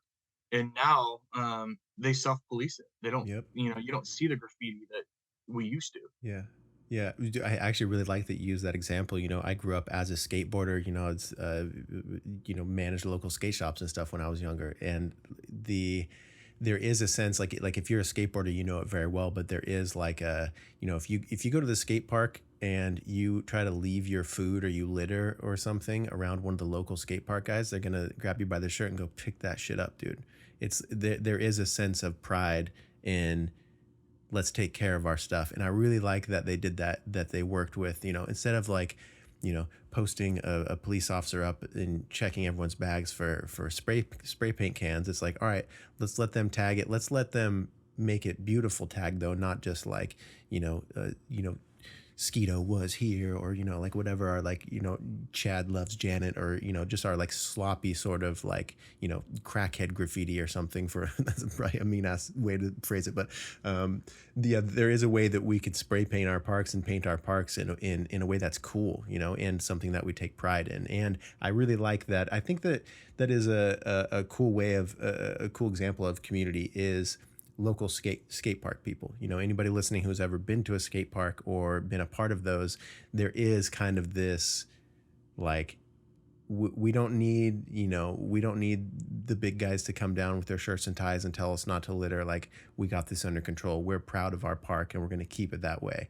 And when the older kids who the young kids think are cool are doing that sort of thing, the young kids grow up and they repeat that same sort of stuff, and so if someone leaves their wrapper, they leave their Mountain Dew can laying out, it's like, hey man, throw that in the garbage before you leave. I think that's a cool example of kind of how a larger community could work. Just say the quiet part out loud. People love spray painting dicks on everything. Yeah, dude. Actually, it's super bad. I have a problem that 10% of all people have. I like to draw dicks. Dude, that scene is unmatched. That scene is really funny in that movie. Like just a very elaborate, like all these. That's too good. I haven't watched that one in a while, but yeah. I mean, actually, after this podcast, that's my plan. I'm gonna go spray paint some dicks around Austin. So that's my plans for today. It's amazing. Well, and that's that's kind of a funny topic from city life. You've noticed that when people have issues with potholes, they go spray paint a dick around it, and it makes the city react so quickly that they fix the pothole. Yeah, that's actually smart. I mean, well, it's beneficial. They did get it fixed. What's the saying? We would use it in the mill often, was the squeakiest wheel gets the grease. And there is some of that. It's that shouldn't always be the case, and those are what we should draw our attention to at that moment. But there is something about that, like, hey, pay attention to this because there's a big old dick on it. You don't want your daughter to walk by a big old spray painted dick, do you? It's funny because in the city of Longview, in their lower income neighborhood, the Highlands, it's been pretty underserved and underrepresented. There was a massive pothole, and somebody took their full Christmas tree and stuck it right in the middle of it and anchored it to the ground. And the city was there the next day to not only take the Christmas tree but also replace it or fix the pothole. Was it Mark Robbins' Christmas tree? No, he left his Christmas tree at the bar. Yeah, no. Well, he probably actually set his Christmas tree on fire in his backyard too. Correction, we set his Christmas tree on fire. Yeah, I guess I can't point fingers. Yeah, we had lots of fun. Okay, what's something that I'm aware of as I get older is and maybe even just like having some distance from my hometown is like I just love it so much. I really I had the great opportunity to grow up there, and so I really know the community in and out, and I know the names of the back roads, and I know who lives on this, and I know this person's grandpa owns this store, and like I know like the hometown feel of it. But I think just like the appreciation for a community, the appreciation for like the pretty parts of Longview and Kelso both. Like, dude, Lake Sacagawea is crazy beautiful. It's underrated how cool that place is to me. Every time I come and visit or I have work in town, I like first thing I do in the morning is I go run around Lake Sacagawea. What do you feel that as you get older, just as an adult, and obviously like your jobs, you're focused on it, but do you find that you appreciate your hometown more? Not just the beautiful things, but just all the little intricate, little cool things about it? That's why I moved back. So I had the opportunity when I graduated college to stay in Ellensburg. So I graduated from Central Washington, so smack dab in the center of Washington State. I had the ability to stay there, and I opted to move back because that's not home to me. And as I'm getting older, so it is kind of tough to weed out through the drama of political life, where everything is a constant fight and constant bickering and you're wrong, no, you're wrong mentality. And just it's tough to take a step back and say, hey, okay, here's our beautiful areas in Kelso and Longview. Longview's gorgeous. I talk about it. I talk about the homeless issues, but their their library, the Monticello Hotel, their post office, the Civic Circle, Lake Sacagawea. It's almost unmatched how there's kind of they pay homage to the history of the city while taking care of their streets and parks and beautification of the city. And same with the city of Kelso. We have a historic downtown area. We have a beautiful train station. And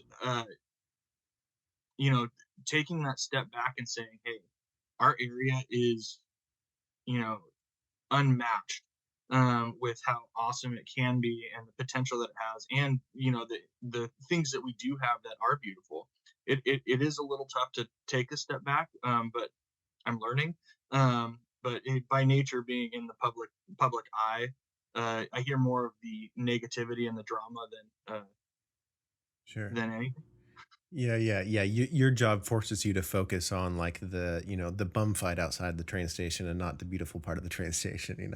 I totally get that, but I just do think that there's something to be said. As a young person, I think that I was very I was like I like punk rock and skateboarding and like there was kind of this like everything sucks sort of vibe in a lot of ways. But as I got older, I gained more appreciation for the beautiful sides of things and like how, man, it's this all takes a lot of work. It takes a lot of community. It takes a lot of, really all it takes is like, what if one person a day, like, all right, we all get to litter once a day, everyone once a day, every single day. It's like slowly, really very quickly, your place is going to be filled with garbage, And so there's these certain things of taking pride in your city, taking pride in where you're from, maybe as you're walking and you see somebody litter, maybe don't be a Karen of some sorts, but there is a way that's okay to go, hey bro, not cool, pick that shit up, that sort of thing. There's just a pride that can be very truthful as we get older. I mean, I'm only 31, but I don't know. I feel like just my comparison to who I was as a young kid, where I'm like, Kelso sucks. There's nothing to do.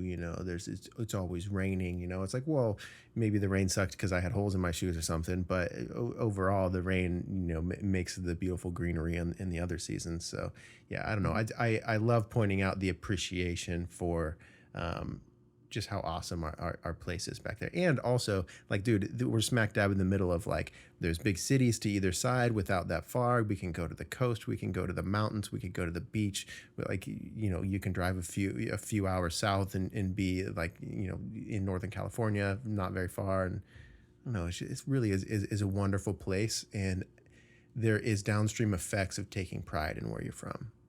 Absolutely. And so that's actually a pretty famous criminological theory that I learned in college, the broken windows theory, about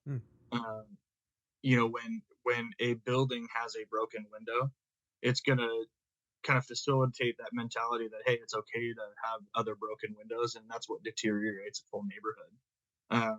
And you're absolutely correct. We're 1 hour from Mount St. Helens, which is a very famous volcano that erupted, but it's absolutely gorgeous. There's hiking, there's whatever you want to do.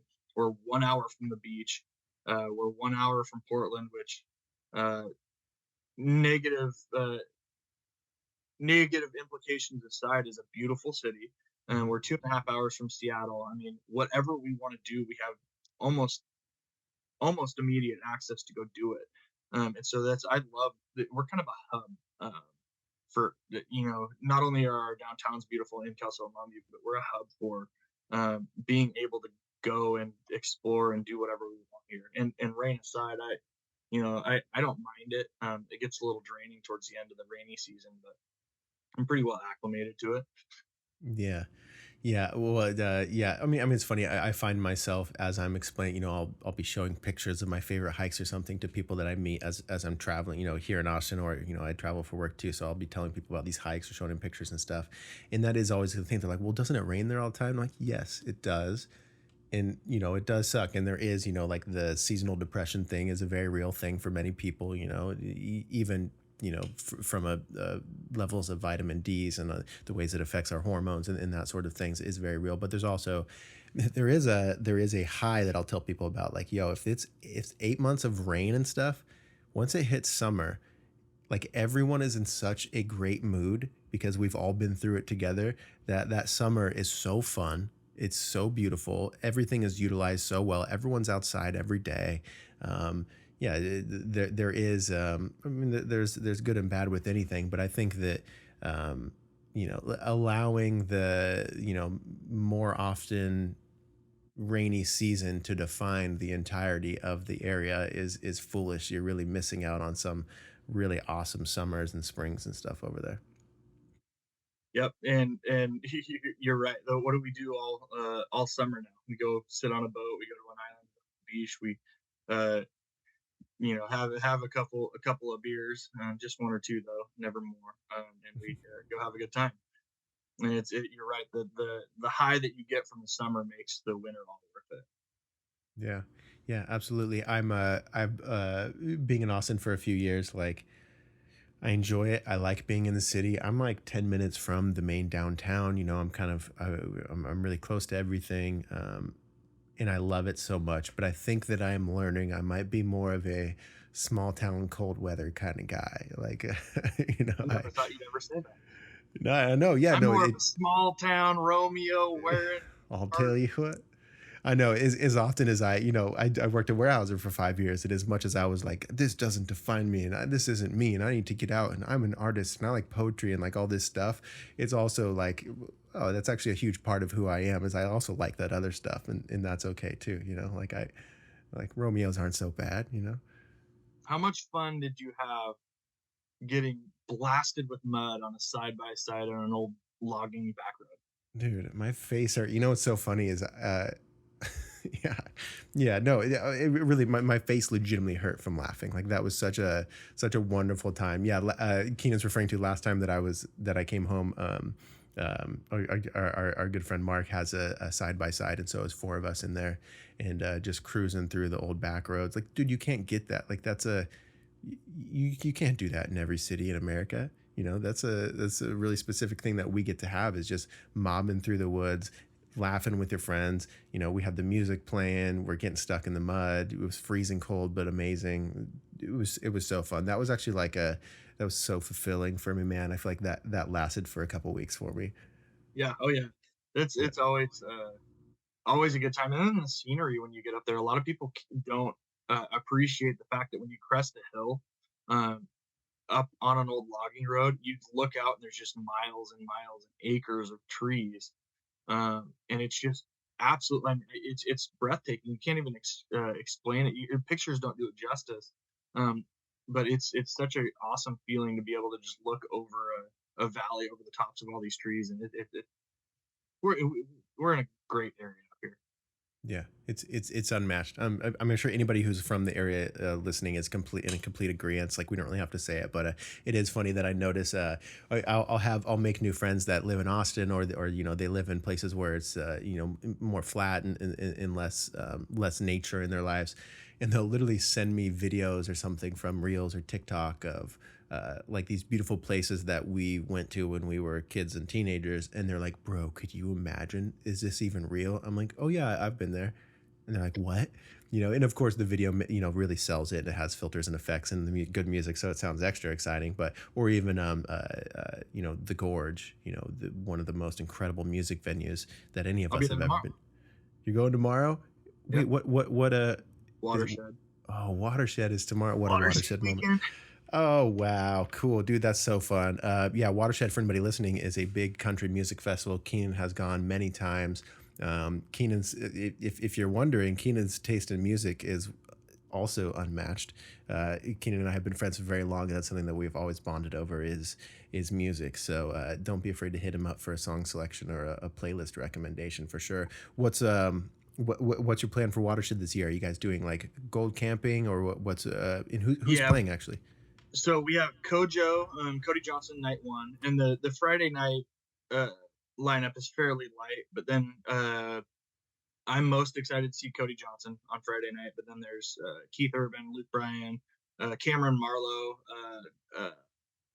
Lainey Wilson. You like her, don't you, Lainey? Good Yeah, old Lainey Wilson, yeah, for obvious reasons. No, and I don't even.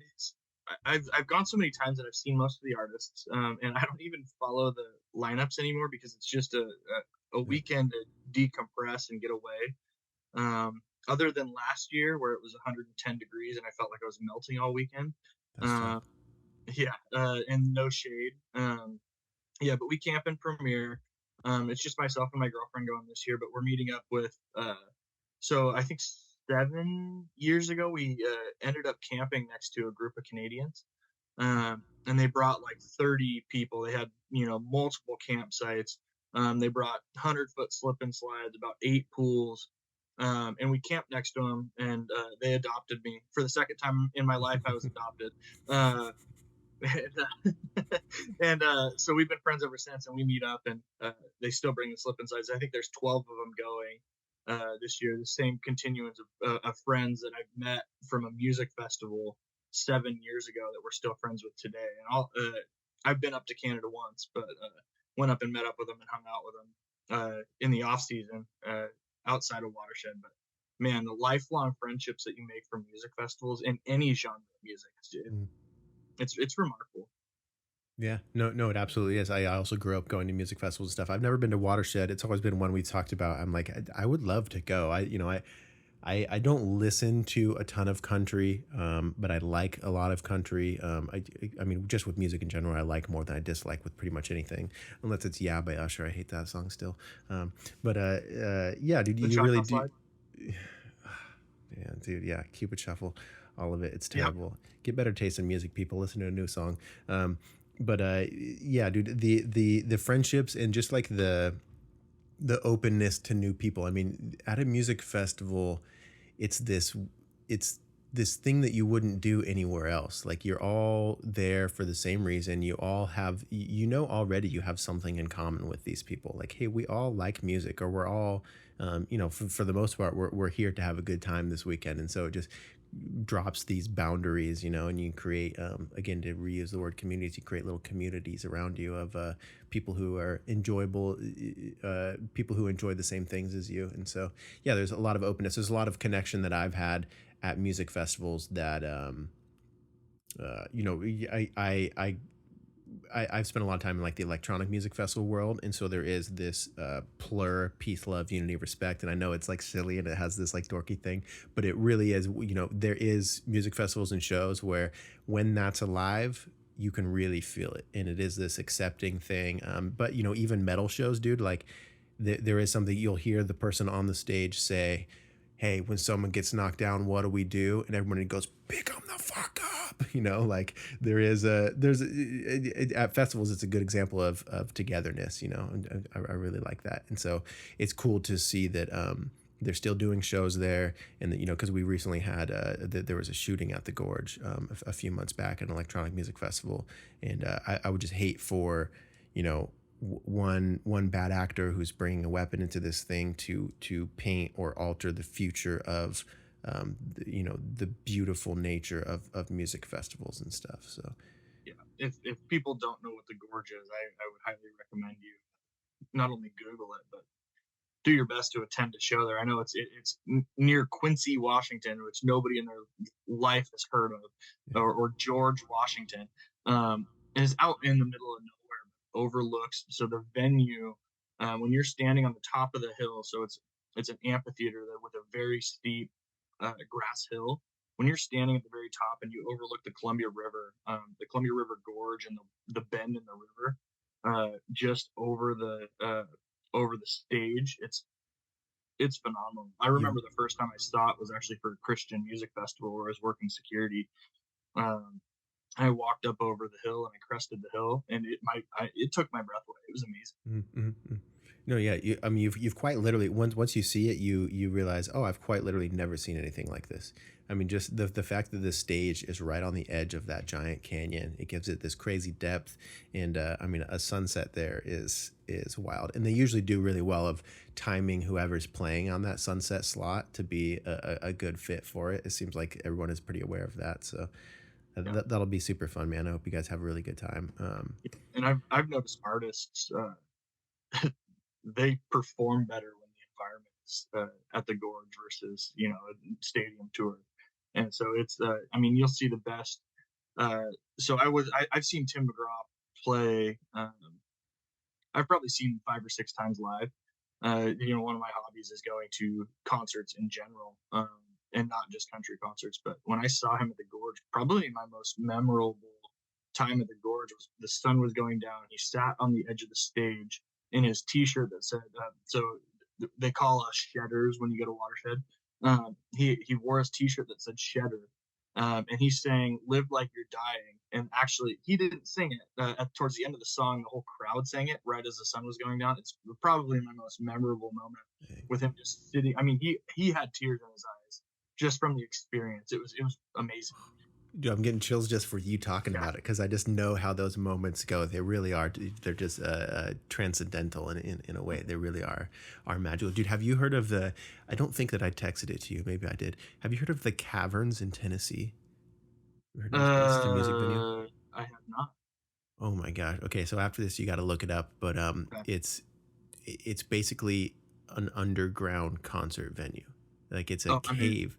It's a cave, but you do. I think they do quite a few electronic shows there and stuff. It's I mean, dude, I think it almost. I actually have not been to Red Rocks yet either. I haven't been there as an attendee or ever worked a show there. But it's at the top of my list, of course. But I'm almost thinking that the Caverns is like flirting with the Red Rocks, with my desired wanting to go there. So you'll have to look that up afterwards, or listeners just look up the Caverns in Tennessee. It's very interesting. I don't care what it says. The Gorge is way better than Red Rocks. I've been to both, and the Gorge puts it to shame. Yeah, see, I've heard that from many people. I think that I have such a connection to the Gorge, and I've had so many good times with so many good friends and so many memories. And it's interesting as you get older, like the amount of times that I've been singing side by side, arm around somebody at the Gorge, and then, I mean, like I've literally like lost friends who aren't with us any longer, but I've shared those moments with them at the Gorge, and now it has this like extra beauty that I didn't know could be tapped into from that moment. So it really is something special. Anybody listening, definitely go to anything at the Gorge. And honestly, like, I mean, don't move there, keep it precious, but also the Pacific Northwest is just so great. Yeah, I mean, Kelso and Longview is really cool. Castle Rock, Woodland, Kalama, it really is an unmatched place. As someone like we've seen the intricate insides of it by growing up there and being around there. But I think just even outside of that, even just as a newcomer, it's such a cool, awesome place. It really is. When's the last time you've been through Castle Rock's downtown? It's been a couple of years. Go. So they focused on a program called the Communities in Bloom program, where every single light pole has a absolutely stunning hanging flower basket on it. Yeah. And the way that they set up, it's Castle Rock, Washington. And every time you Google it, it comes up like Castle Rock, Colorado. It's not even on Google. But Castle Rock, Washington's at the base of Mount St. Helens, of the road to get up to Mount St. Helens, and their downtown beautification efforts are they've literally won awards from them. So next time you're up here, just drive through downtown Castle Rock, and that's what we, for the first time in my life, I feel like this, or in the city of Kelso's history, we're trying to copy that. Nice, because they have done so good at their downtown beautification efforts. Yeah, dude. Well, so I actually got to live there. You remember my house in Castle Rock? We lived there for 5 years, and dude, I fell in love with that place. Like, we were lucky enough to live close enough to where I didn't have to get in my car for anything. Like or walk to the grocery store, walk to the post office every day. And yeah, just even back then, it's been a few years now. Even back then, it was very beautiful. They were really good about the flowers and the beautification, and like there's always somebody out there watering it. And I also love the time of year they would, based on the time of year, they're playing like themed music from the speaker poles. Not super loud or intrusive, but just like it's Christmas time, so we've got a little Christmas music playing in the downtown area, and that's so sweet, man. I love that. Yeah. Yeah, it's a small town feel, and I think they have public Wi-Fi throughout the whole city now. They do, yeah. I mean, to me, that's like, not only are they a beautiful downtown, but they have public Wi-Fi everywhere. Like that's cool. Yeah. Yeah, especially for a small town, it's kind of a, I don't know if we're allowed to say this anymore, but I feel like it's kind of a hick town. Like, I mean, that's what it seemed like when we were in high school anyway. That always seemed like the guys with mud all over their trucks that came to school at Kelso, like they lived in Castle Rock, they had their own section of the parking lot. So, that's how it was. Well, cool, man. We're getting up here in time. I mean, no rush, of course. Was there anything at the forefront of your mind that you wanted to make sure that we mention, or anything any loops that you may have opened up that you wanted to close, or anything of the sorts? Well, I do. We had a couple questions online, and I'm happy to answer them if now's the appropriate time. Yeah. So there was a question about why is the city of Kelso closed on Fridays, and we were faced with, obviously, since we're a smaller community to our neighboring city, we were faced with losing employees because the city of Longview is on 410s, and they pay more. So they got a higher wage and a better schedule. And so it was just last year the city opted to, as a method of employee retention and employee happiness, to be blunt, we closed our city hall on Fridays, and we give everybody a 3-day weekend, and it was more about keeping our employees happy, and so it's an inconvenience for citizens at times because you can't pay your bills in person on Fridays, but we have actually retained more employees and not lost some of our employees to higher paying jobs because we're closed on Fridays. So it's a decision, like, you're aware that it is an inconvenience for the people, but it was a decision that is for the employees that are working there. That's what you're saying. Right. And that wasn't a council action. I think I explained to you a little bit. So from a council perspective, we don't,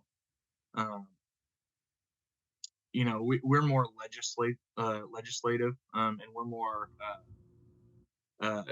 policy, procedure, budget, law. And so our city manager obviously told us about it as he should. But that wasn't an action that council took. That's really a management, an upper level city management role, to determine what's best for the employees, obviously with respect to the citizens, because we are elected and we're gonna take the brunt of the heat for those decisions. But it made all the financial sense because retraining employees, losing long-term employees to municipalities that pay more, it was the right decision, that's for sure. Oh yeah, I mean, yeah. It makes sense. I could see how it'd be frustrating, though. I could see how it's like, the commenter, I think was pointing out that were they basically saying that they didn't have time to go there because they're working the 410s, or this wasn't an employee who posted, right? That wasn't. I don't think so. I don't.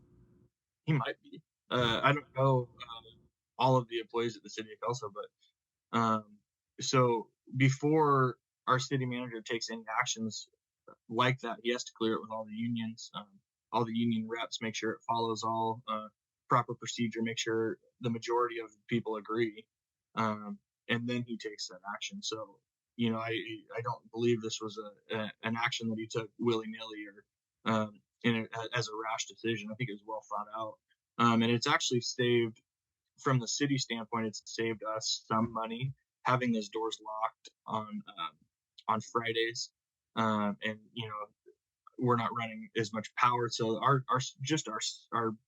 city hall building, just to keep the lights on, is very expensive. Mhm. And so it's saved us money, obviously more long term, but it's saved us money in employee retention, employee training, but also electricity and keeping the door shut for 1 day a week. Sure. Yeah. I mean, there's something about like uh, trying to save the money for the power in your building at the expense of me not being able to go there. That does feel kind of crappy, but it sounds like that's Right. not the only factor here. You know, it sounds like Yeah. it's a employee satisfaction sort of thing too, which is it's underrated important to keep the Right. people who work Right. for you happy and fulfilled and stuff. So Yeah. And it takes less than a minute to pay your utilities online, on the phone. We've expanded our options for online pay, rather than just in person. And we actually have, I don't know if it's still operational. We have a drive-through to pay utility billing too, so we make it pretty convenient, Monday through Thursday. Um, and I think even on weekends you can call and pay your municipal bill in our automated system. So it's not like there's really ever an opportunity where you just can't pay. And I know our finance department fairly well, and I know that they're going to take every opportunity um, to help our citizens that can't necessarily meet our requirements, um, and will do everything in their power to help people, help the citizens. So if you're having trouble, my recommendation would be to reach out to them and just have that discussion. yeah, cool. Yeah.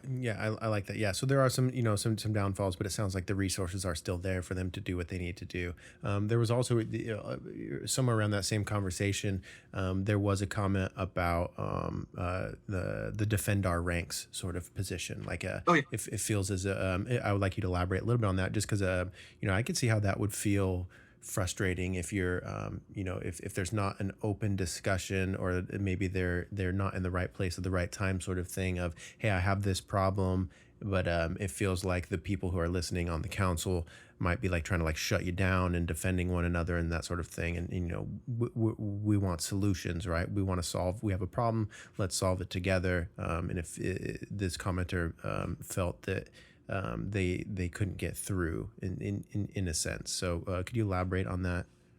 Absolutely, because it frustrates the hell out of me too. Our city, uh, so our cities, the city of Kelso is really unique, where we're a chartered code city. So we are bound by a charter which is more prohibitive than state law. So our charter, which was voted on by our people, is oftentimes more strict than state law, and our charter runs how we operate.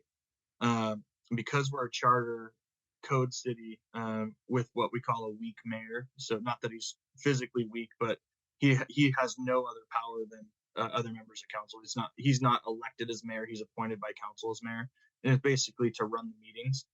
And so in our rules and regulations, through our charter and through our code, through our municipal code, our meetings are really regimented. Each person is 3 minutes, no more. Our mayor does allow more flexibility when he can, for or when it's appropriate, for more than 3 minute discussion. But we as council people cannot debate. We can't even. We're not even allowed to click our microphone to raise our hand to debate with anybody that spoke.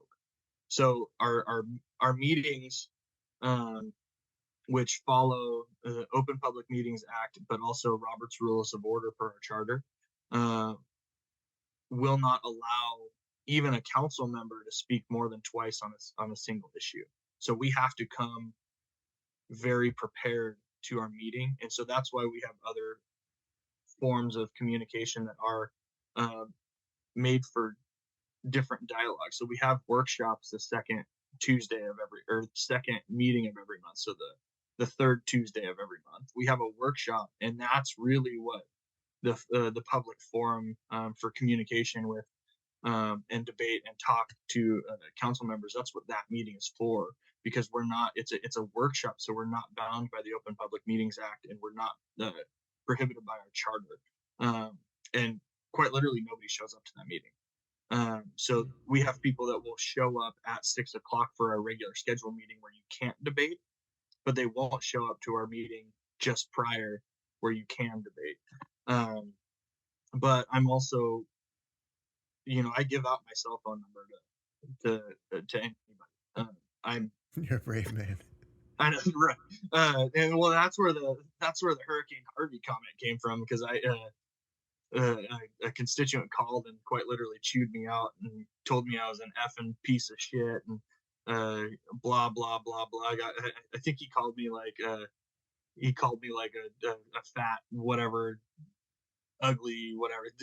Just chewed me up and down, and then he hung up on me. And then 2 minutes later, he posted on Facebook that it was Hurricane Harvey. So, Oh but wait, is yeah, how the origination of the name came? yep. Oh, that's Look, too good. I love this it. is like 3 weeks ago. This was a recent event. But Wow. my cell phone's always on. Drives my girlfriend nuts because I'll answer the phone at 11 p.m. Midnight. I don't really care. I tend to answer more than not. But I also, my email's always open too. And I think the if somebody has or wants to have dialogue, um, you know, I don't know everything. So I do the best I can to research and learn. But if I don't know something, I'll respond to the person that I don't know, but I'll find out. And so I'm happy to have that open dialogue in email, phone call, whatever. So I try to make myself as available as possible. But I hear the frustration that the dialogue at our physical meetings is pretty tough. It drives me absolutely insane. Right. Yeah. Okay. Well, I mean, I guess like I'll just ask as an interviewer, like if you can make sure that you guys are pointing people in the right direction. Like if they go to the wrong meeting and try to say the wrong things, and you're like, dude, we can't even talk about this right now. Like make sure that they know when is a good time to speak about those things. And it sounds like you guys already do, but yeah, just for anybody listening who, maybe your responses and your the things that you want to raise are in good, like maybe they're valuable, but just make sure that they're being spoken about in the correct, appropriate time, so we can actually get to the bottom of solving some things and get to some solutions. And because I can understand how it would feel disregarded or like, cool, okay, this isn't important to you guys, so I guess that we don't get to talk about it. That would suck. Yeah. And our city,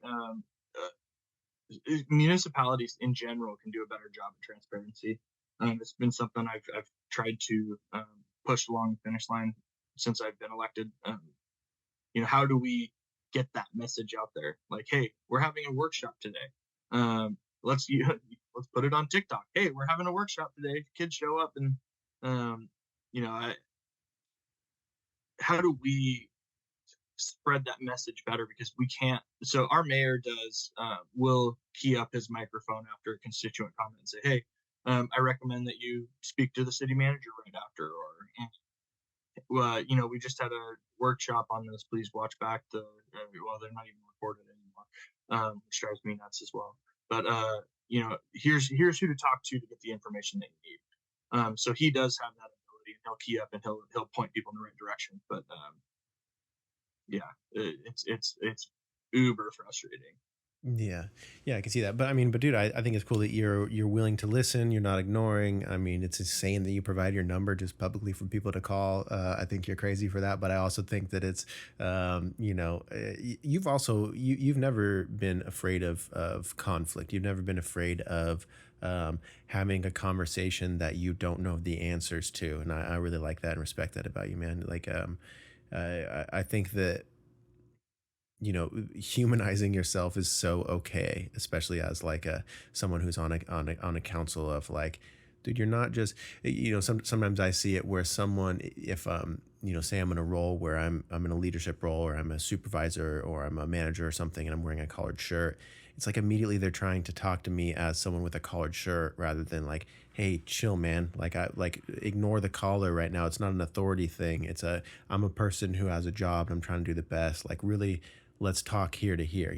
Don't talk at the image of who you think I'm representing, or don't talk at the don't talk to the caller. Talk to me right here. And I feel like you make that very accessible, and I think that's a really good thing. I try to be as real as possible. What I actually hoped for this interview is that your listeners can see that, hey, I'm just a normal dude. Like, I'll talk about spray painted dicks. Like, I'll have an open dialogue conversation. Yes, I'm versed on municipal leadership, but also I'm just a dude. I'm a 33-year-old dude that likes cars. I like to go play in the mud. I will have a beer or five on weekends. Like, we are real people, and don't be like, don't put us on the pedestal just because we are elected. And that's been something that I've been trying to the perception that I've been trying to change with the community is, hey, we're not a bunch of old white guys that have been in elected for 35 years and passed policy the same way and don't listen to anybody. That's the furthest from the truth. And in fact, uh, so I drew an opponent this election cycle, and he's a few years younger than me, and I seriously thank him for filing for office. And obviously, I think I'm a better candidate, but the respect that I have for him, willing to throw his hat in the ring, just like we talked about prior, being a young leader is tough, and trying to change that perception has been a hurdle to get over. And so I'm so glad and thankful that I drew an opponent, and it's one that I can stand and shake his hand and respect him, just simply by throwing his hat in the ring. Like, that's so commendable that anybody's willing to file for public office. We're gluttons for punishment. To what, 2 days ago, I'm thinking to myself, man, this sucks. I was getting shit thrown at me from quite literally 6 different ways over my vote for an ADA accessible park. Something that I thought, hey, we could all hang our hats on. Hey, we're helping out differently abled people have access to a park. And apparently that was uber offensive. And I was, here I was thinking I was doing the right thing. So the fact that somebody's willing to sign up to take that responsibility on is so commendable. And I can't respect him more for doing that. The first thing I did was I messaged, hey, dude, seriously, thank you for reaching out. Let's, if you ever want to have a coffee, if you ever want to sit down and go over whatever you need help with, I'm happy to do that, because this is not a tough or it's not an easy position to be. No, not at all. Yeah. I commend you for it. It's definitely man, I really like it. And I think it seems so obvious when you talk and it comes forth of like this. Have you ever heard of Simon Sinek? He's like a motivational leadership speaker. You may have like stumbled across a couple of his videos. He's all over the internet. He's actually a wonderful author. I recommend literally all of his books. But he has this very popular thing of start with why. And starting with your why, it's like you can handle anyhow. You can handle anything after that. Start with why. And I feel like if you have a why of legitimately, I love this city and I just want to make it good, and I want to keep it good, and I want to make it better, and like all this stuff. Like I just want my love and passion for this community that we have to shine through. If that's your why, then I think that anything that follows is just truth. Anything that whether you're in some sort of debate or conversation where you don't know all the answers, and maybe you're going to put your foot in your mouth, or maybe you'll make a mistake, or maybe you're human. But I think that at the very core, if you start with your why of I mean, it sounds so overly obvious and maybe corny, but like just loving where you're from, I think that really can solve a majority of problems, or like at least keep everybody facing the correct direction. Well, and that's what one thing that I wanted to bring up is in this interview. A lot of people they have different hobbies. For me, my public life is more or less my hobby. And I chase the high of bettering my community. You know, some people want to be Instagram influencers. I want to be a public leader in the city that I love. You know, uh, that's what I enjoy doing, and so that's why I do what I do. More often than not, it's thankless, but you know, that motivation to, hey, I have the ability to actually affect change in this small town. That is what keeps me doing what I do, and it's been rewarding but challenging at the same time. But this is my hobby. My hobby is trying to better the city that I love. Yeah. Yeah, that's great. I think it's apparent. And then I think that, you know, in any conversation that you have following, I think that will be apparent to them too, you know? So I wish you the most luck on your upcoming journey and with the election and everything. All that, of course. I have a random personal question that I was just thinking, like, as you were talking about being a leader and just as someone I know, well, I don't know if we've ever discussed this or if your mindset has changed. Are you planning on having kids, Keenan? Would you Am like I to have kids? planning on it? Yeah, yeah. Or I mean, would you like to have children? Oh, absolutely. Yeah, yeah. I would love nothing more to have one of my spawns running around. A mini Keenan, Oh, a little hurricane running around. a mid hurricane. No, yeah, it's something that I do Cool. have planned in the future. I want to get my finances, my house, my life pretty structured before I bring a kid into the world. I want to do the traveling. I want to do the do the life first before I try to influence a little human's life, if that makes sense. Sure. So yeah, it is something that I do desire to do. I mean, I hear you, and I sound like I'm like an old man with gray hair or something who knows something about something. I'm not a father yet either, but dude, I think if you had if you guys got pregnant tomorrow, I think you'd be just fine, man. I think you're plenty ready now. So, Yeah. yeah, I just think that's cool. I don't know. It's just cool to like.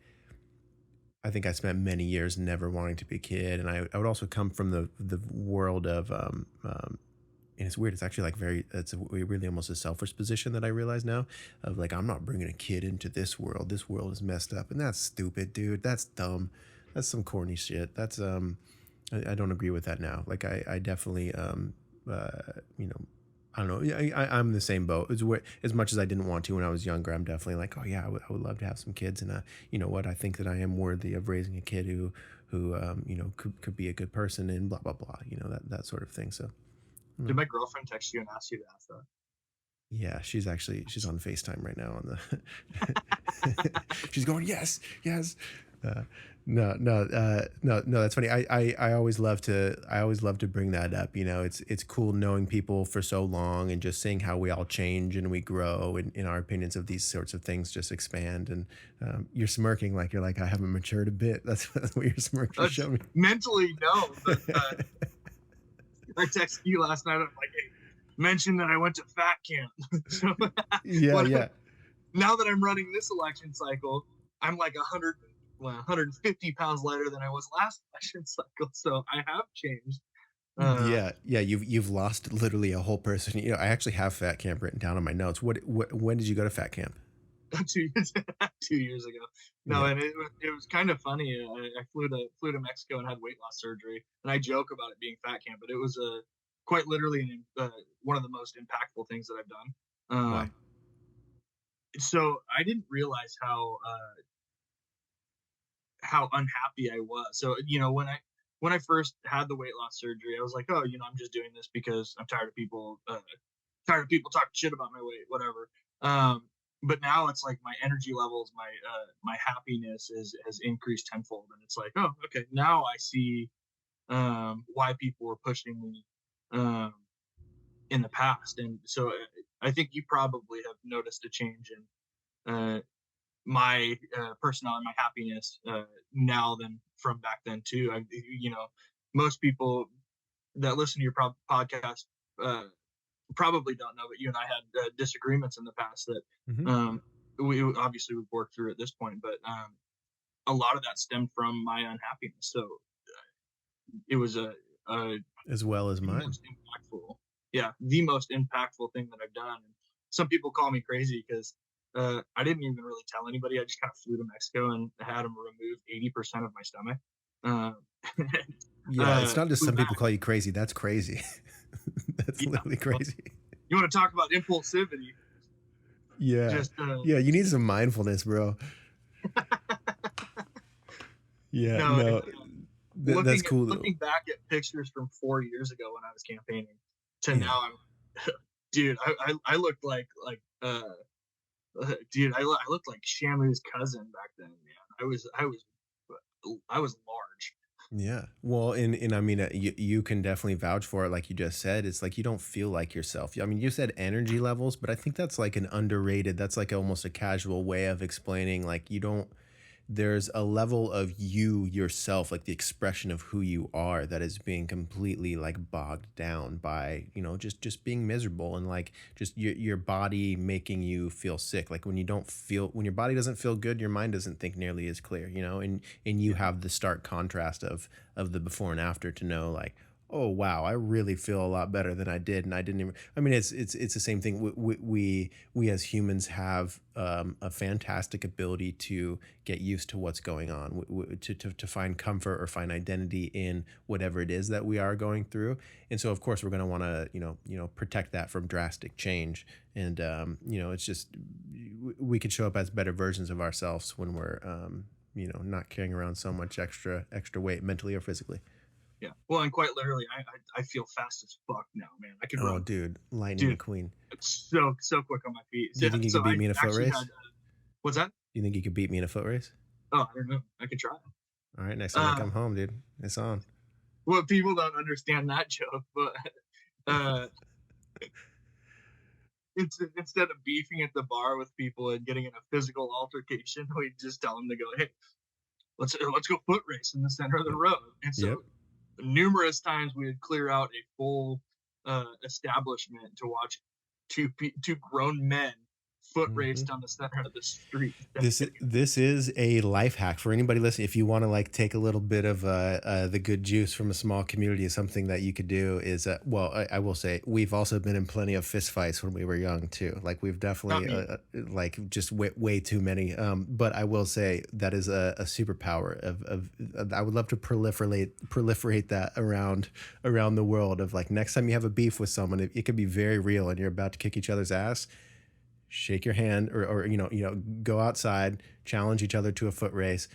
Whoever wins wins, whoever loses loses. You shake each other's hands afterwards, and that beef is over, dude. A foot race will solve many problems. I love that. Fact. Please, please I do. have seen it in action where the two people can be just absolutely just angry at each other, and then one of them says, "Fine, let's go foot race. Let's go foot race in the middle of the street." And I mean, everybody goes outside thinking you're going to get in a fist fight, and you line up and you sprint down the middle Hmm. of the. It's so funny. It's good, and it's great for everybody watching, and it also brings this laughter to it. It's like the energy is almost transmuted into this like weird silliness of like, man, we were about to fist fight in there. That's crazy. And kind of right at the end of things, it kind of just seems like, well, it probably, if we're willing to solve our beef over a foot race, it probably wasn't worth punching each other and potentially going to jail. No, there's no Although way. we have had the police called on us for foot racing, and they got an absolute kick out of it. Where when they found out the actual intent behind the foot race, uh, Yeah. they thought, okay, good, now we can get behind this idea. Yeah, that's really some like that's some millennial shit right there somehow. That really is. Like, as our older people would go, like, what, back in my day, we'd go outside, we'd kick each other's ass, we'd buy each other a beer afterwards, and maybe there's something about that too for sure. We've participated in that as well, but I like the foot race. I feel like that's a very modern way of solving problems. Yeah, I remember. So one thing that Kelso High School did really well was you'd get in a fist fight, you'd help each other up, and you'd shake hands, and the beef would be squashed. I mean, I watched somebody throw a guy through a windshield of a car where all cars were all parked in a circle behind the old Safeway, and he picked up somebody and threw them through the windshield of a car, helped them out of the windshield. They shook hands, and they were friends after that. Like, Mm-hmm. uh, so yeah, we've been in our fair share of altercations, but it was always ended up out of respect, or not out of respect, but it ended up You know, respectful. But it's the same thing applies to foot racing. yeah, it's actually funny. There must be that's like a guy thing that we have access to is like squashing the beef after the fight. I remember I had a fist fight with one of my good friends. Like we ended up just like hating each other over the course of a few weeks. We finally fought a couple times, and then the next day at school, I remember like just beelining right to like, or no, we both got suspended or something. Anyway, once it was all over, I beelined right to him. He beelined right to me. We hugged each other. Was like, sorry, man. Cool. I'm glad that's over. And we were best friends literally like right away again. So it's That just like, fight posted on social media. that was. I would I hope that it's remember not that. on social media any longer. But yeah, I was probably like what 50, no, I was probably like 17 or 16 or something. Yeah. Interesting, man. Yeah, what a wild ride this is, isn't it? Like just growing and changing and evolving and having all these experiences lead up to like, yeah, dude, like suddenly you're a city councilman. We're talking about like fist fighting and stuff when we were in high school, but now you're this. Yeah, and you also, I mean, yeah, you brought up that we have been friends for many years, but we had a lot of disagreements, on both sides. I think, you brought up the fact that like you were unhappy and weren't feeling like your best, but I was also going through a lot of my own like psychological, mental health stuff that I was at a point where like any sort of, what I deemed to be negativity or anything that wasn't, and looking back, it's literally what I needed. Like I needed just like, I mean, I didn't even want to listen to like music that had cuss words at that point in my life. Like I was just very much like I was sick. I was really dealing with a lot of depression and stuff. I was sick, so I was just like, I need to be the security guard for what's being put into my mind and what's into my thoughts in my vicinity. And so I was very much like anything that's negative, I ain't having it, and area that you and I have always like got along with really well is like we will disagree we'll disagree, but be both very unafraid to talk about it, and so sometimes our disagreements, we'd always end up as brothers. We always love each other and hug each other at the end. But yeah, um, I'm glad you're in my life, Keenan, and I'm glad to know you, and I'm glad that we're able to reconnect, and we both do this very guy shit of like we kind of let it go. We don't really have to talk about it that much, but it's like, yeah, I was wrong in this way, you're wrong in that way, but it's all love. I really think that's We cool. hug it out and we say, "Yeah, that was in the past," but Yeah, we yeah, foot I race mean and that was a long little beef. That was a year or two, wasn't it?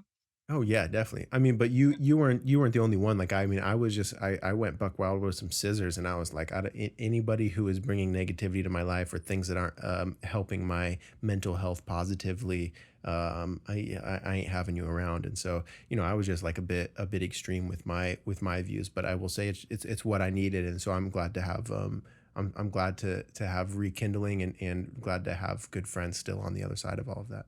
Absolutely, but yeah, I mean, but also on my end, I was negative, and it stemmed from me being unhappy. Dude, I was a sloth. Now that I look back at it, I mean, I was falling asleep at work. I was, oh fuck this. This person sucks, man. I just it wasn't healthy. And so I obviously I recognize that now, and it was we both grew from that situation. It just we've learned and we've reconnected, and it's been fantastic. And I love you to death. You've been Love you too, brother. such a long time friend of mine. So it's been good. Yeah.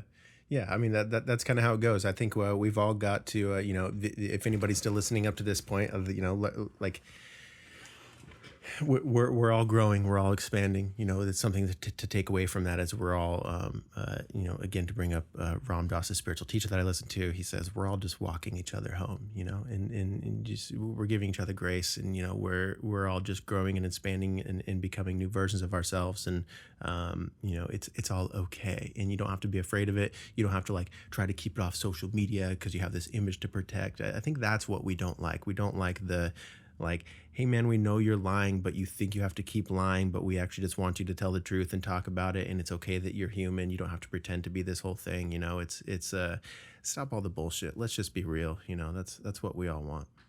Isn't that the John Bellion song "Human" is all about that concept?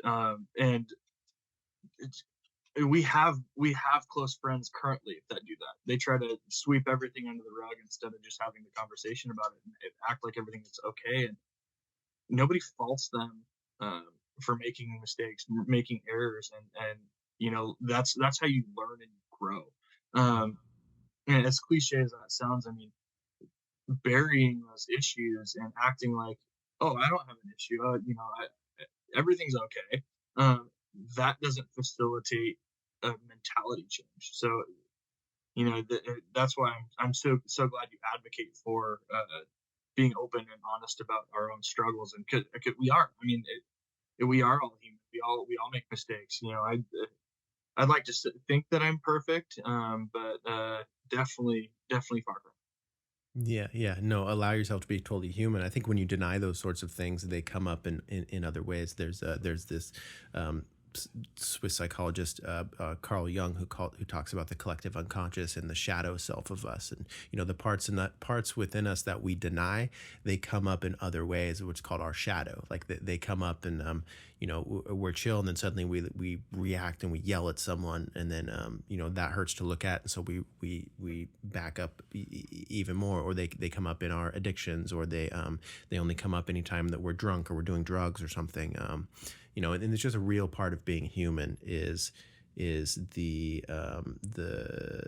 art of self acceptance, like radical self acceptance is what I like to say. It's like it's okay to mess up. Like the truth of it is, maybe we don't all have words for it. Maybe we're not all as like deep and as mushy as I seem to push everybody into. But like. You know what? You could lay out, Keenan, you could lay out everything wrong you've ever done on a plate, and I have to read it out loud to you on a bulleted list. And at the end, I'll still say, cool, man, I still love you. It's like our minds tell us this incorrect thing that we aren't lovable because of these things that happen, or we aren't, we won't be accepted if everybody knew the truth of who we are in these mistakes that we've made or whatever. But everybody's walking around with that. And anybody listening, let me give you permission to just accept that you've messed up, accept that you aren't perfect, accept that I'm not perfect, accept that you could tell anybody these things and they're still going to love you. I mean, maybe if you've like, you secretly murder cats every Tuesday night, like maybe that's like something you should, like I don't really want to be friends with someone like that, but like maybe you accidentally murdered one cat one time when you were driving, and it's okay. I'm just saying, like dude, you're still lovable outside of your mistakes or your shortcomings, or if you're miserable inside because you're overweight and you don't feel good, like dude, it's okay. You're still the person who you really are, who I'm really friends with. I love that person, and Yep. whatever mistakes you made is okay.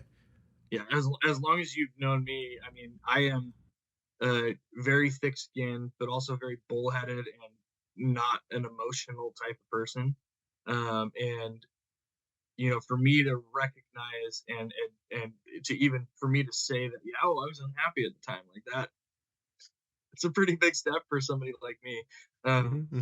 But yeah, and that's what I think people need to hear to grow and change, because we're all different. I mean, I'm a pretty how would you describe me? I mean, I'm pretty not anti-emotional, but pretty not cold, but not a feelings not a talk about my feelings type of guy. Yeah. I mean, you're kind of like you're direct and no bullshit, but also I mean, I wouldn't, as someone who is an emotional fella, like you've also, I haven't felt ignored when I've expressed myself. I haven't felt that you shut me out or tell me that what I'm going through isn't real or something. I don't think that, I don't think that your reflection of how you are comes across as someone who doesn't listen to other people. I think that this is corny, but I think like your compassionate side shines through whether you want it to or not, man. And I also think that as much as my journey with mental health has like led me to a place where I feel that I can connect with people on a much deeper level now that I'm kind of on the other side of these sorts of things. I think that also I'm sure that you probably have this level of connection and acceptance for someone who's, maybe really overweight and they're miserable and maybe they don't know that they're miserable or in that sort of thing. I mean, that probably creates a connection with you and other people that you wouldn't have got if you didn't go through that yourself. So it's really I a always beautiful tell them thing. I have a plug. I got a dealer to take care of it if you're unhappy. Yeah. Hit I me up. pay for that.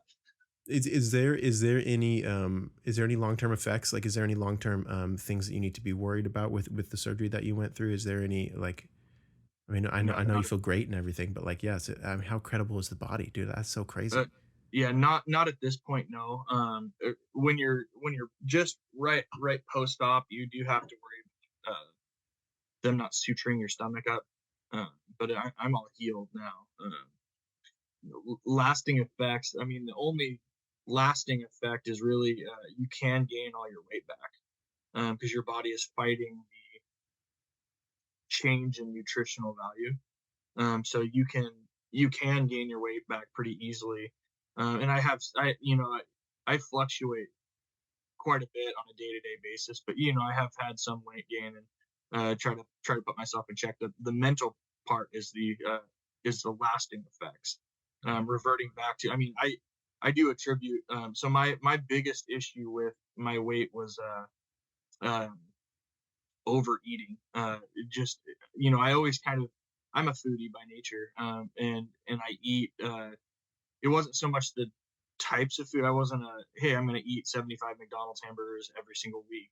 I was like, hey, I'm going to cook lean chicken, but oh, hey, I'm going to make 15 of them in one meal. So there's always portion control with me. And it's been a correction on my portion control, but I do have to keep putting myself in check. It is almost like an eating addiction to why I got to where I was. And just because I love good food.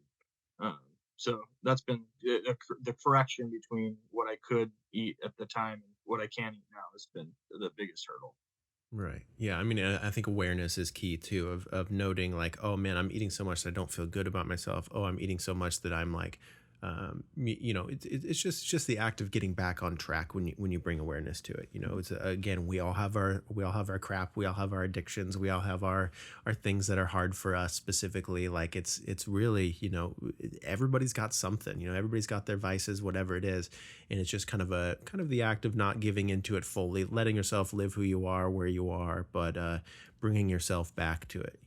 Okay, well, I did have some fun. It was Super Bowl weekend and we did that, and I was eating crazy amounts of nachos, but like, cool, it's back on Monday. I know that I don't feel great enough to do to show up and do my job to the best of my ability, even just mentally, because I continued this like eating 7 plates of nachos a day even after Super Bowl Sunday. So yeah, it's just reining yourself back in, man. It's Yep. It's cool. Well, I'm proud of you for taking that leap. I mean, that must have been pretty scary, to be honest. I had fun. I actually made lifelong friends from that Figures you situation. did. The doctor I go to only does 4 surgeries a day, and the 3 gals that I had surgery with were from Arkansas, all about the same area, Jonesboro, Arkansas area. And one of them actually just moved to Tacoma.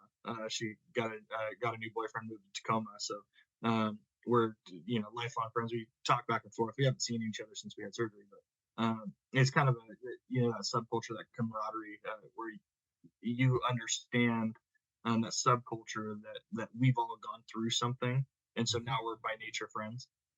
Yeah, that's cool. Yeah, I like that. Yeah, I mean, it's all about just trying to build a community with people who have shared experiences. I think that's really what it's about. yeah. Well, cool, man. We are getting up here in time. I do want to make sure. I think we covered everything that we wanted to cover. Is there? I mean, I don't know if you want to you probably want to drop your cell phone number on this, but is there? Make sure everybody knows where to reach you if they have more questions for you, whether that be as a council person or maybe about the surgery, maybe about whatever it is. Maybe they just really resonate with some of the things that you said, and maybe they want to just communicate with you. So, could you let everybody know where to reach you at and where to find you? Yeah. So my city email is kharvey@kelso.gov. I tend to keep that as my city. So from the city side of things, every piece of information that you send me is subject to public record. So somebody effectively could public records request the email you sent me. So if it is personal, a personal question, you can call, text. I'll drop myself on. I don't care. It's 360-747-3842. I literally do not care. Call or text. I'm open on it. I know, glutton for punishment. That's why I do what I do. I do have a personal email. It's Harvey, HARVEY67@gmail.com. And I don't check that every day, so I apologize if I do miss a response. It's kind of my spam email that everybody sends their spam to. I've signed up for so many things that I think my Facebook notifications, every Facebook notification still goes to that email. So. Yeah. Well, and connect with Keenan on Facebook and social media and stuff too. Yeah. Instagram, Facebook, no TikTok, but you got to get on TikTok. Well, I bet you in the coming years, I'm sure that people being hired around you, as younger generations get into this and stuff, I'm sure there will be an arc or a time for TikTok, and we'll find ways to make it genuinely helpful, and that brings more younger people into these discussions while also keeping along our older people, because it's about all of us, not just one way. It's always, there's valuable times for every perspective, I think. So, and go buy my feet pics on OnlyFans. Ooh, yeah, I'm subscribed. I am subscribed. Right. I laid in bed for an hour this morning looking at them. It's crazy that people are actually making exuberant amounts of money on that sort of thing. It's very real. Weird world we live in.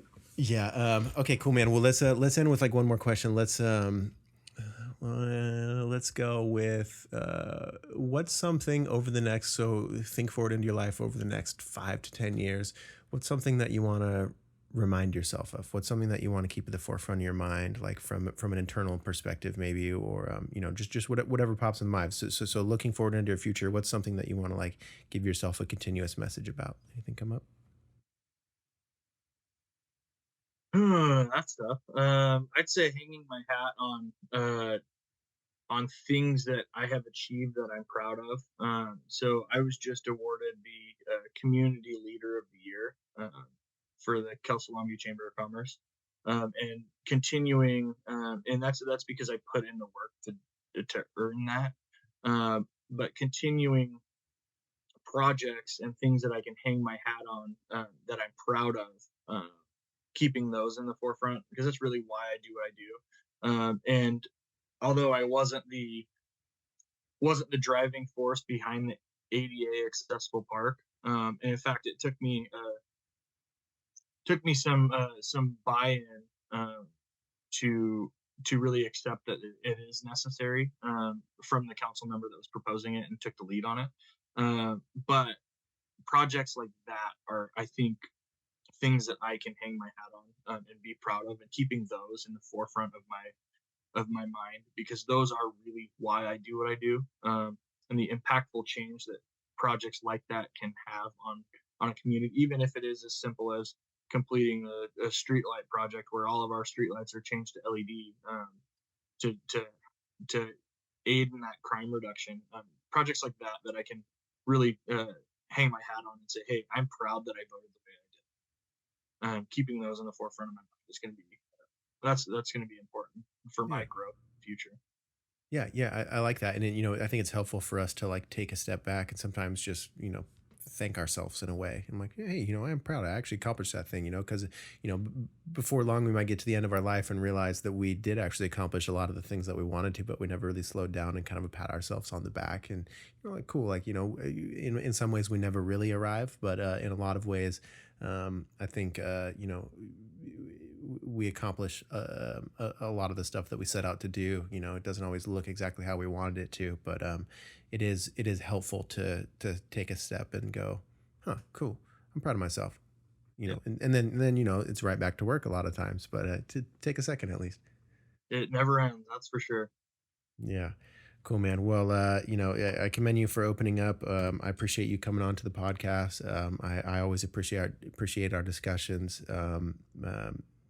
As I have to have you back on in the coming times. I have intentions, like my posting is pretty few and far in between these days.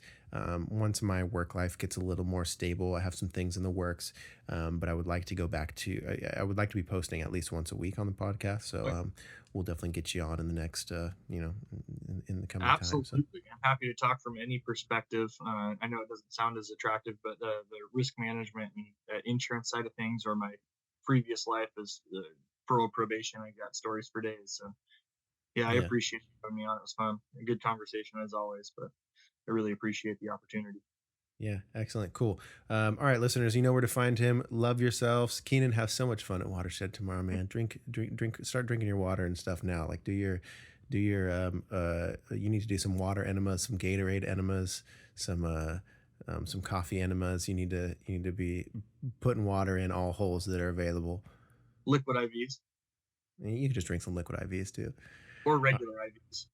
Yeah, those as well. All right, man. Well, much love, buddy. I will talk to you soon. Everybody listening, please love yourself and get a hold of Keenan if you want to talk to him. And we will see you next episode. Peace out. Hello and welcome to the Junkyard Love Podcast.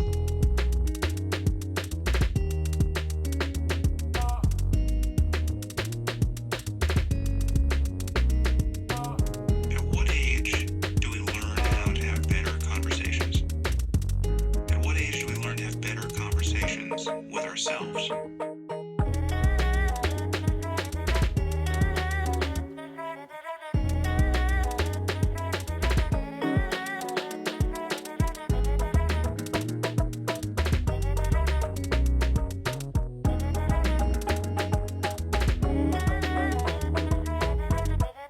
Knowledge is power.